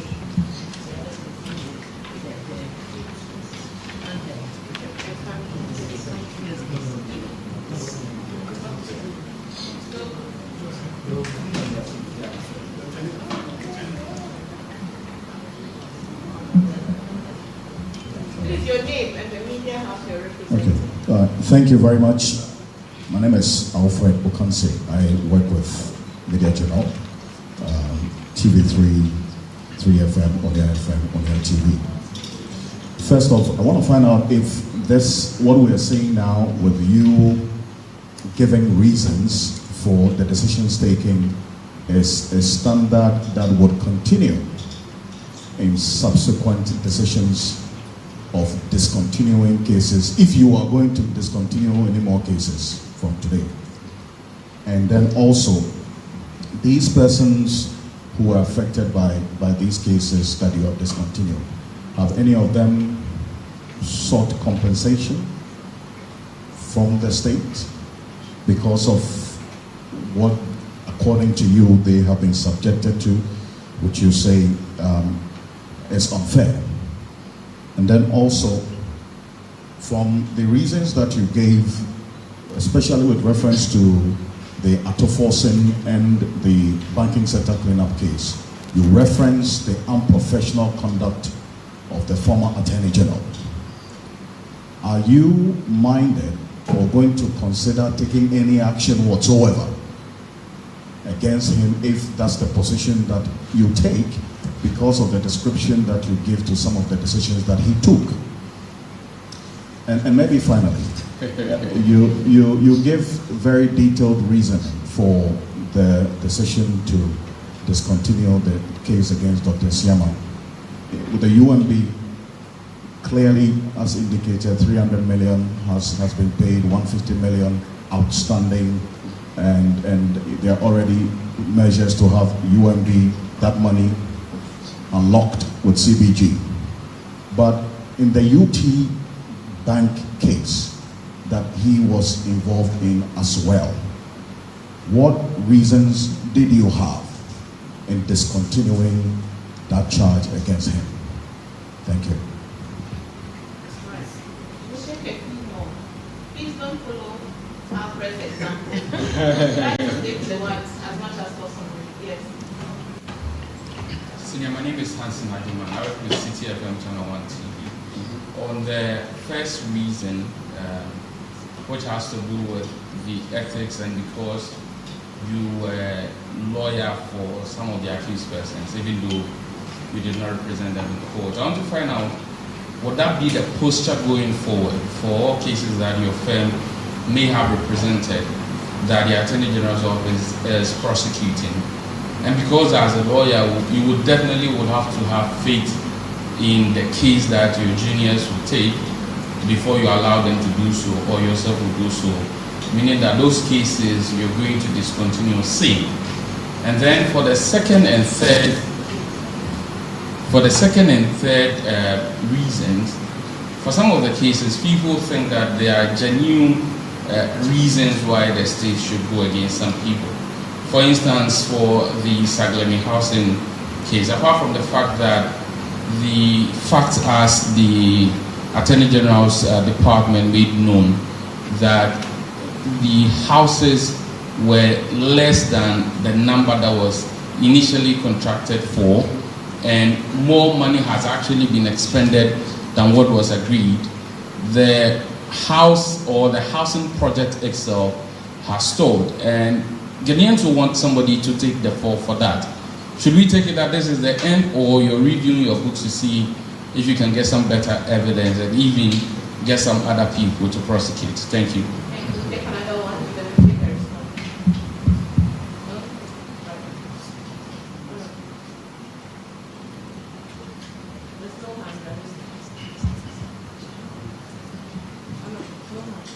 Oh, okay. Yeah, thank you very much, Alfred, for that battery of questions. Yes, as I made clear in the statement that I read to you, I think that every Attorney General has a constitutional obligation to make clear his or her decisions when it comes to dropping charges, whether you are entering a nolle prosequi or you are actually withdrawing the charges. That is because I think that an Attorney General is not above the Constitution, and an Attorney General is subject to the requirements of Article 296. Now, for those of you who are interested, Article 296 is on the exercise of discretionary power. All right? And the power to prosecute is discretionary in nature. Okay? You have to make a decision to file the charges. You have to make a decision regarding the witnesses that you want to call.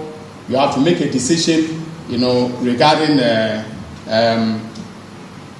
whether or not to drop charges, as I've just done, and so on. So it's discretionary in nature, and it's subject to the provisions of Article 296, which says that the exercise of discretionary power cannot be arbitrary. All right, and then the exerciser of the power must be fair and candid. Right now, I don't know how anybody can be candid without explaining themselves. Okay, so for me, I think that this is a practice that has to continue. I may not in future be calling a press conference of this nature, but at least I may issue a press release, basically outlining the reasons why I have taken, I've taken a decision in respect of a prosecution or the other. Then, your second question relating to compensation. I have not cited any formal request for compensation. As Attorney General, I'm not going to encourage it, and that if any request for compensation comes, take it from me, I will fight it. Okay, take it from me, I'm going to fight it. Okay, so I'm not serving a warning to them not to bring requests for compensation, but if they do, I will fight it. Okay, now your third question said something about unprofessional conduct. I think I've... yes, the format. Yes. former Attorney General, I think I want to reserve my views on that one. And to say that when we come to the bridge, we will cross it. So I'm reserving my comments on that one. Now, if you notice from the internal memo that I was referring to, there were two segments. One, the 300 million was in relation to Unibank. The 150 was actually in relation to UT. All right, and the memo covered both. And that is how come that I was comfortable dropping the charges, in both, because, I took the view, which was, shared by the professional prosecutors, that a charge of causing financial loss to the state will not be sustainable. The reason is simple. The charge of causing financial loss to the state is a legal concept, but it is drawn from accounting. All right. Now, if you say that financial loss has been caused, it means that through either the intentional or reckless or negligent actions of a public officer, all right, the state has incurred a loss that is irrecoverable. Now, I have always taken the view that where the so-called loss is recoverable, then it is notionally, and practically not a loss. So if the state can pursue and recover it, I'll be hesitant to take action against a person. But what has happened, look, let's go back to the history. The offense of causing financial loss to the state was first enacted under PNDC Law 78, I think. And that provision said anyone who does an act with intent to sabotage the economy of Ghana, all right, commits an offense. Okay, when we came into constitutional rule, because of the vague nature of the provision in PNDC Law 78, the lawmakers decided to redefine it, and that is how come that the offense of causing financial loss to the state, is on our statute books. All right. So for me, I think that unless we have a situation where the loss is, irrecoverable, right, then you should not charge a person for causing financial loss. That is why the professional opinion of the prosecution division, is telling, because basically what it said was that, okay, the amounts in question for which the current governor of the Bank of Ghana was charged, okay, have been recovered. So if you've recovered the amount, then no loss has been caused to the state. So he should be discharged. Okay? It's as simple as that. Why the former Attorney General decided to, proceed with the charges and to put the governor of the Bank of Ghana, Johnson Esiama, through the harrowing experience of attending court with potential consequences for his liberty, I am yet, to find out. Okay, but I do think that ultimately, I haven't seen his reasons. He might have, given some reasons to the prosecution division. I haven't seen them, but I think that my guess is as good as yours. It was probably animated more by politics than by law. Right? Are you minded to maybe make that memo public for us all to see? Just in the spirit of transparency as you're doing now. Well, I will think about it, because let me tell you something. There are public officers still serving in my department, all right, who are, who authored this memo. I have to think carefully about the consequences for them, in making the memo, public, all right, before I can do so. I have to be very considerate in making that decision. So I'm not ruling it out, but I have to be very considerate in doing so. Yeah. Yes, GH, no, not GH1, is this City? Channel 1.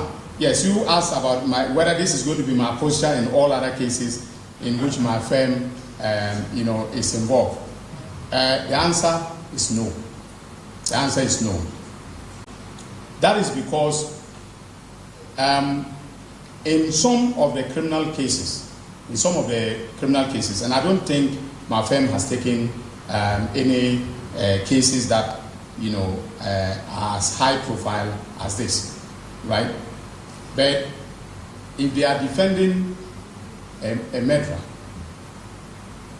I don't see why I should step in and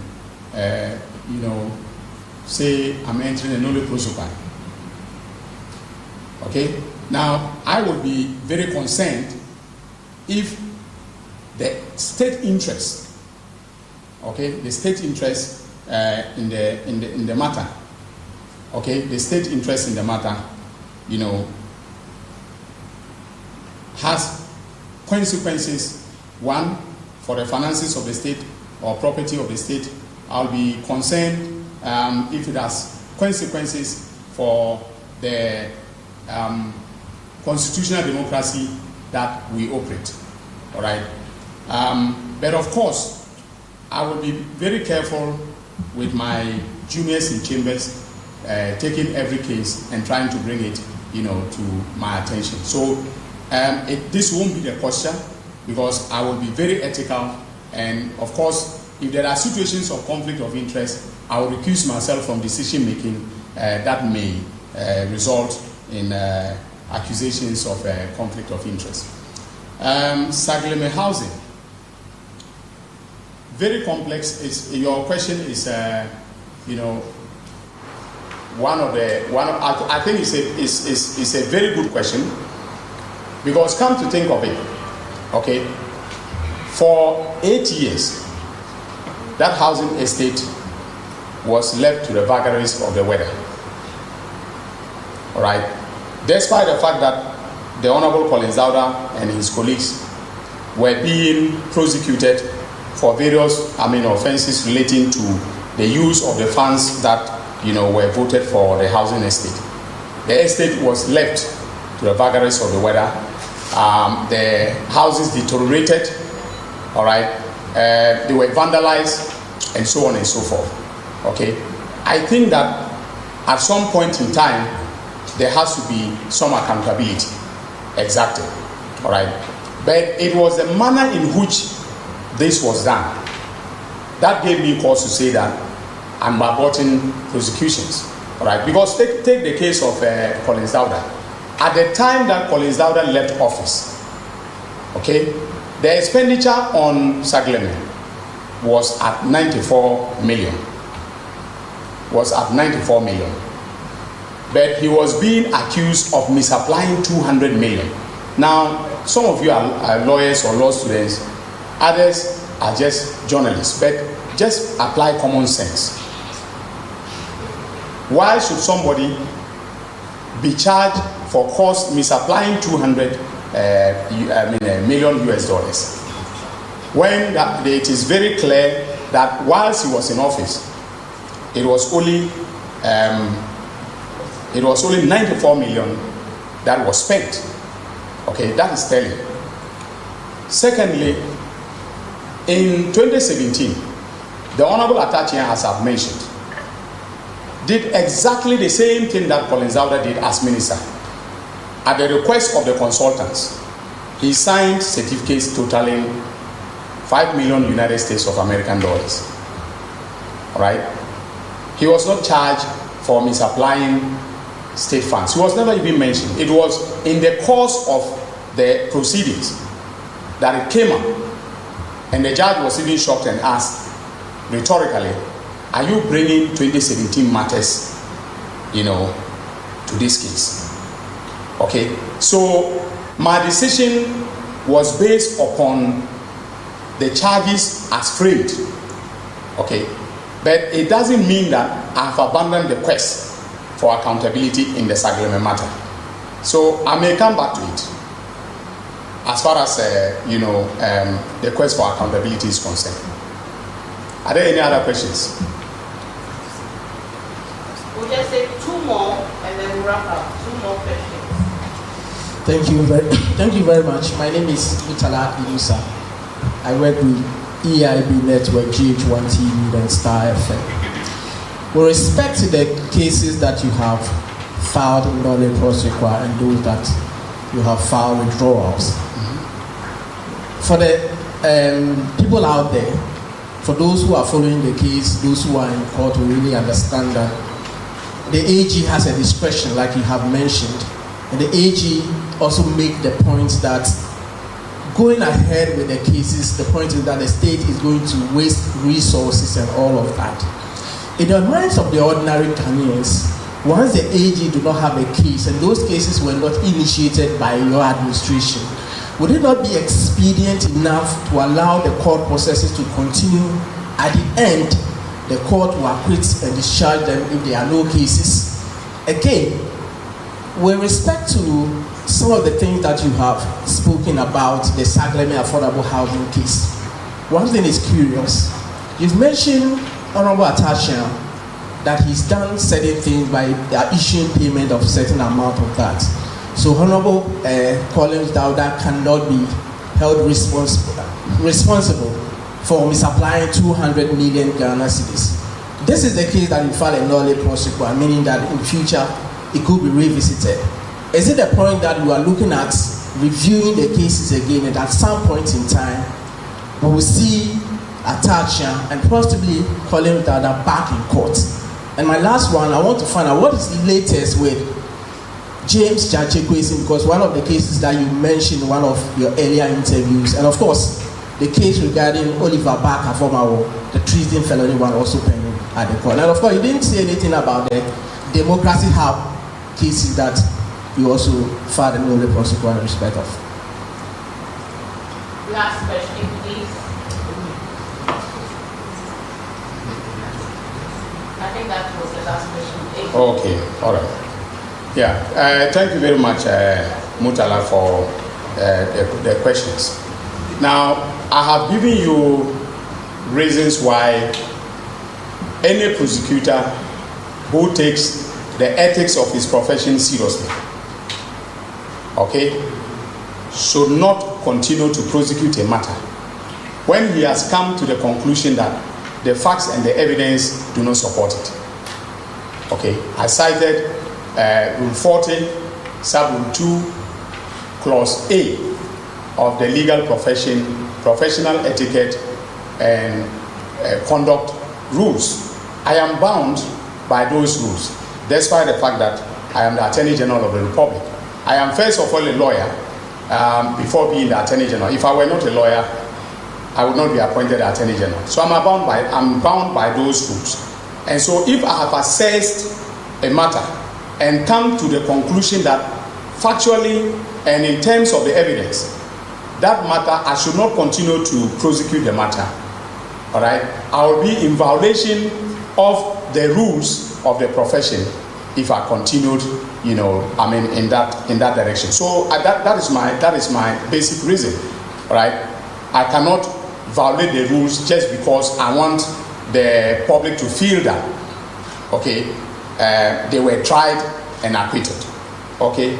Then also, I have told you that when you have filed a nolle prosequi, the possibility is there that you can file fresh charges. All right. Yes. So this is not the end of the road.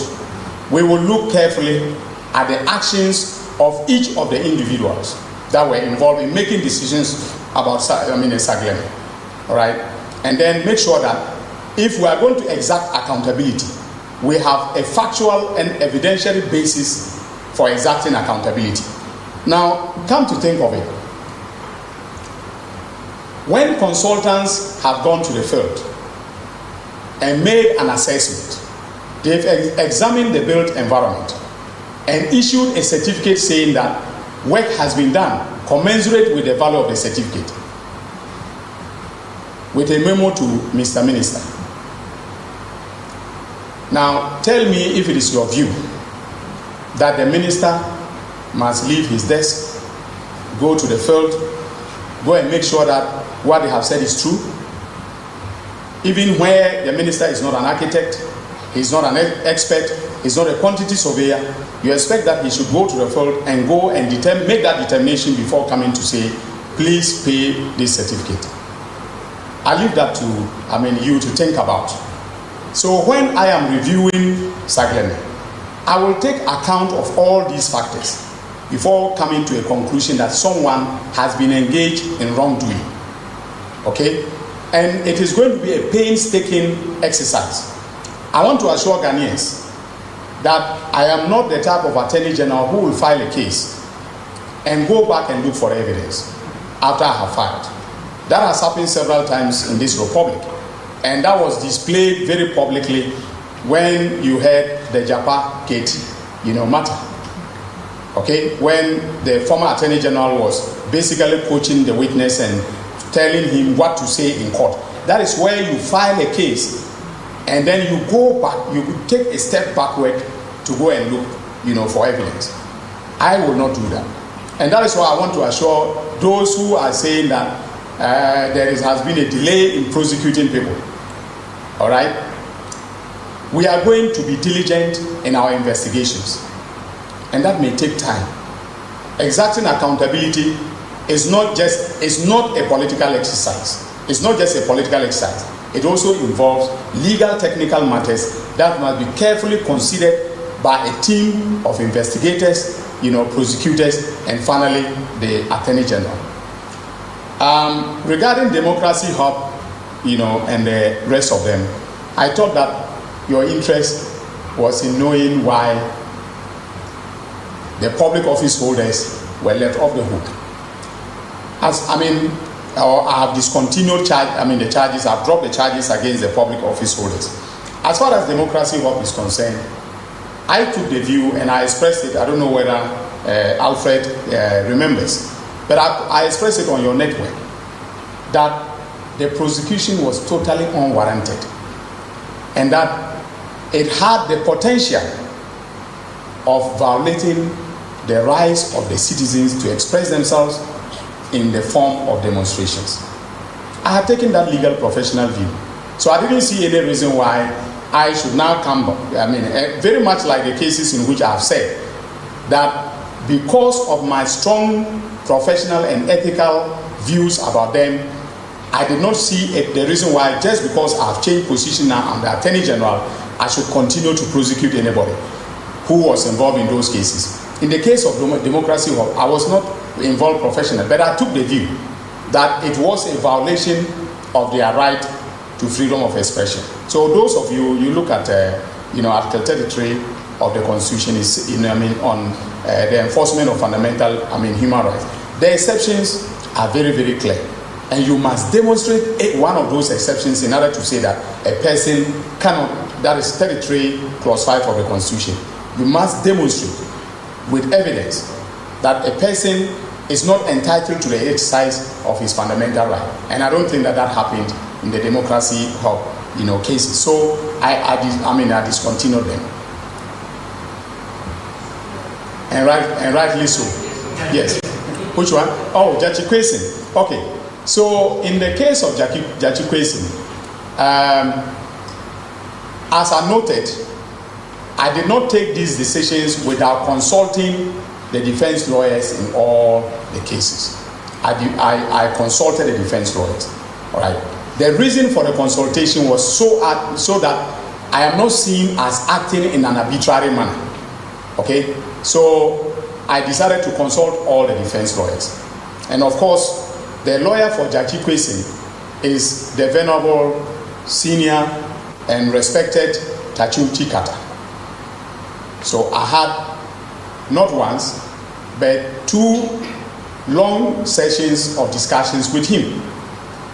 And he told me he wants to soldier on and prove the innocence of his client. And I respected that view. So that is how come that Jachi Kwesin is not part of those that I have, discontinued. And then the treason felony is Thank you for drawing my attention to that. I have not yet reviewed it, but thank you for drawing my attention to that. Good. Right. So, Well, I thought that was the last question by Mutala. Please allow me to go and review more cases. Yeah, it's fine. I'm fine. I'm fine. Two more, and please bear with us. Two more, okay? Alfred, and then you know. Yes. Good evening. I'm Kenneth. I work with Joy News.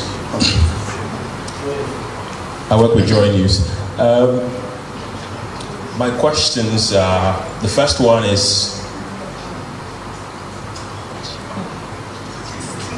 there's been name calling that the ordinary Ghanaian is saying that President John Dramani Mahama has become a clearing agent. My question is, are these cases, is the president aware that you've dropped these cases? And what is the president's opinion on these cases? And then the last one is, just today, the special prosecutor declared the former finance minister, Ofori-Atta, wanted. I want to pick your thoughts on that. And then when are you also going to start with your own prosecution of cases? we know that the oral committee has finally submitted their report to you. Thank you.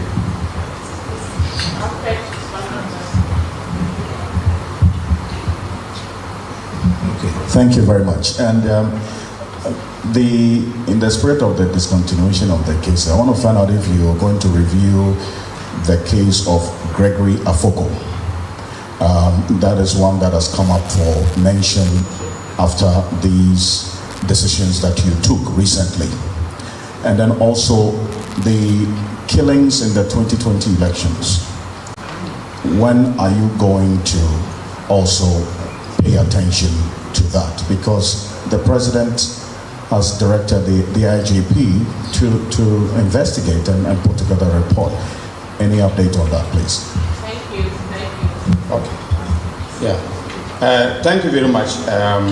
Ken, from Joy News, your first question is the accusation of a clearing agent labeled at His Excellency.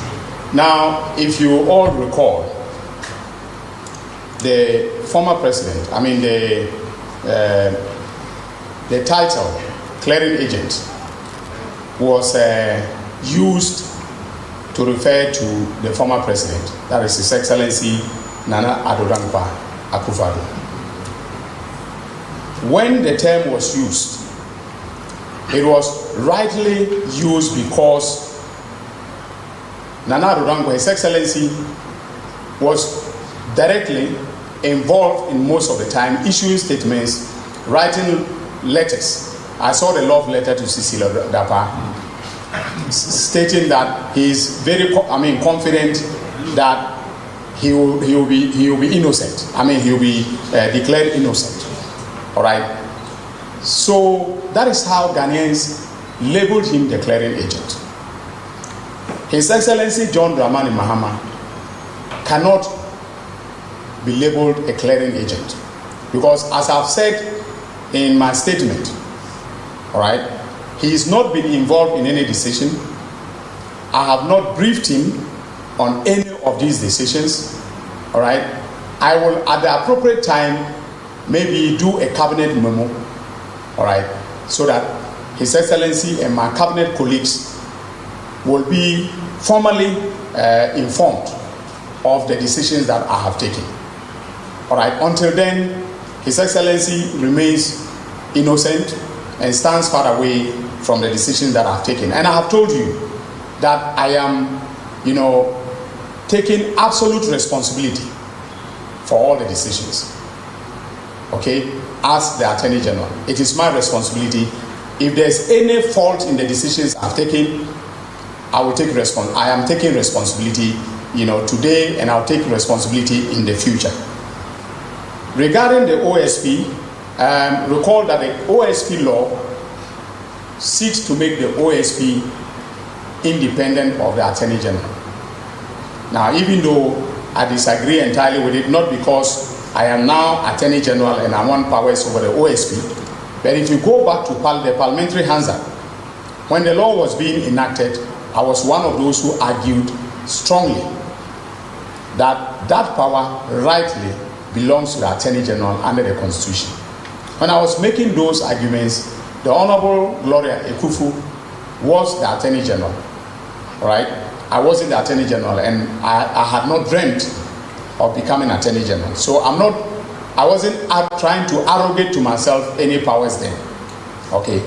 However, because the legislative intent is to make the OSP independent of the Attorney General, I am a bit reluctant to interfere in the work of the OSP. However, I think that it is only right that because he's exercising prosecutorial authority, which belongs to me under Article 88(3) of the Constitution, all right, I should be in the know regarding, his actions. So he's one of the agents. OSP is one of the agencies under the Attorney General's department, and at the appropriate time, I will call for a briefing on everything that he has done, including the press conference that he held, today. I myself, woke up to the press conference. I did not know that he had taken those actions. I'm not blaming him for taking the actions. Until I know the substantive content of the actions he's taking, I cannot, begin to say anything about them. There was a third one, Ken, if you remind me. The oral, when are you going to start? Yeah, when am I going to start prosecutions? As I said earlier, mounting a prosecution is a very, very, very painstaking adventure. Okay, so we are going to look at the oral report. In fact, we have started reviewing them. My able Deputy Attorney General designate, the Honorable Justice Rimsai, has been tasked with reviewing the reports. We'll be having our first meeting, technical meeting, on Friday. And if there are any low-hanging fruits, I am sure you'll see prosecutions taking place, before the end of the month, or even into the early parts of next month. All right, but as I said, my position is that I will not charge anybody and go back and look for evidence, okay, against them. I will never do that. Look, maybe I should tell you this. In July of 2017, I was in my house when my son came and knocked on my door and told me that he had seen on the CCTV gun-wielding policemen at the gate. This was around 6:30. So I woke up, freshened up, looked into my own, the CCTV, and I saw them. I recognized one of them because as Deputy Attorney General, I used to work with him. So I recognized them. Because I recognized him, I said, no problem, they are not armed robbers, so let them in. They came in and then said they were investigating me for corruption. And in respect of the Ameri plant. Okay? So I asked them, okay, what did they want? If they were going to put me under arrest, I was ready to be arrested. If they wanted to search my house, I just wanted a search warrant. Now they refused to give me the search warrant, and I refused to allow them to search the house. Eventually, when they showed me the search warrant, it detailed only 3 items. Okay? Documents, computers, and phones. So I told them, okay, so you have an arrest warrant that limits you to taking these items. So please go ahead and take them. They went ahead and took them. As for the documents, I told them they can go back to the AG's department because I didn't steal any documents on that transaction and take them home. So they left. After a while, they looked through the entire house. Then they left. They actually placed me formally under arrest, but then one of them, the inspector, said there was no need to take me in handcuffs to the police station. Now, after Everything, they combed my laptops and phones and everything. They did their investigation. They found nothing. Absolutely nothing. Okay? And then they returned the laptop to me. Why am I telling you this story? I'm telling you this story because it was one of the most harrowing experiences that I've had in my public life. Very harrowing. The fact that you wake up in the morning and there are policemen, in your house, searching the house, and then potentially they could take me into. I've never slept in a police house. A police station. I've never done that. I have defended criminals and gone to see what they go through. I don't want to put anybody's father or mother through that unless there is a reasonable basis to do so. So we are going to be very, very, very, very careful, and we are going to be very diligent in investigating so that when we come to arrest you, we know that we are doing so because, there's a reasonable basis for it. So to your question, when we'll start prosecutions, I can tell you we are working on the oral reports, and if there's a basis, if our investigation shows that there is a basis, we will go ahead and then prosecute. Now, Alfred, I'm hoping that these two questions are your last questions because they will add up to 6 questions at this session for you. So, Gregory Afoko, the memo on Afoko, I'm really very keen about Gregory Afoko's case. So, the memo from the Chief State Attorney who is prosecuting the matter came to me 2 days ago. Okay?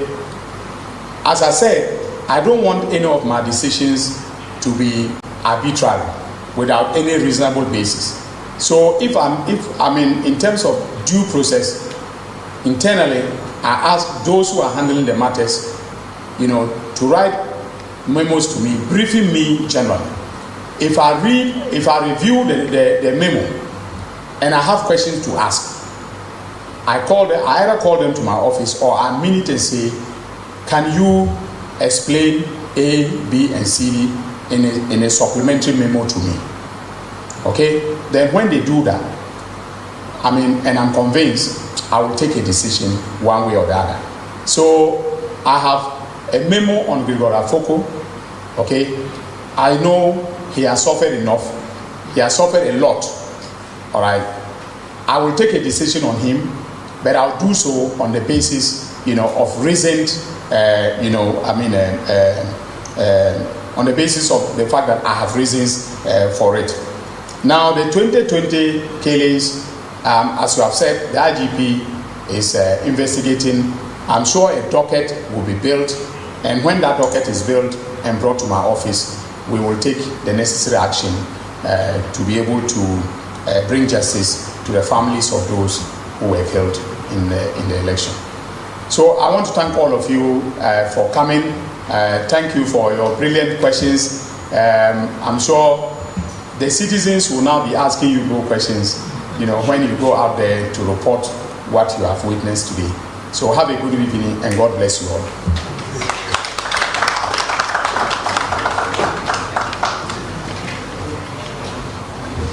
Right. Thank you so very much. And I'm sure this is the first of many more such briefings we will be conducting. And as I said earlier, I'd like to remind all of you, the media, you are our partners.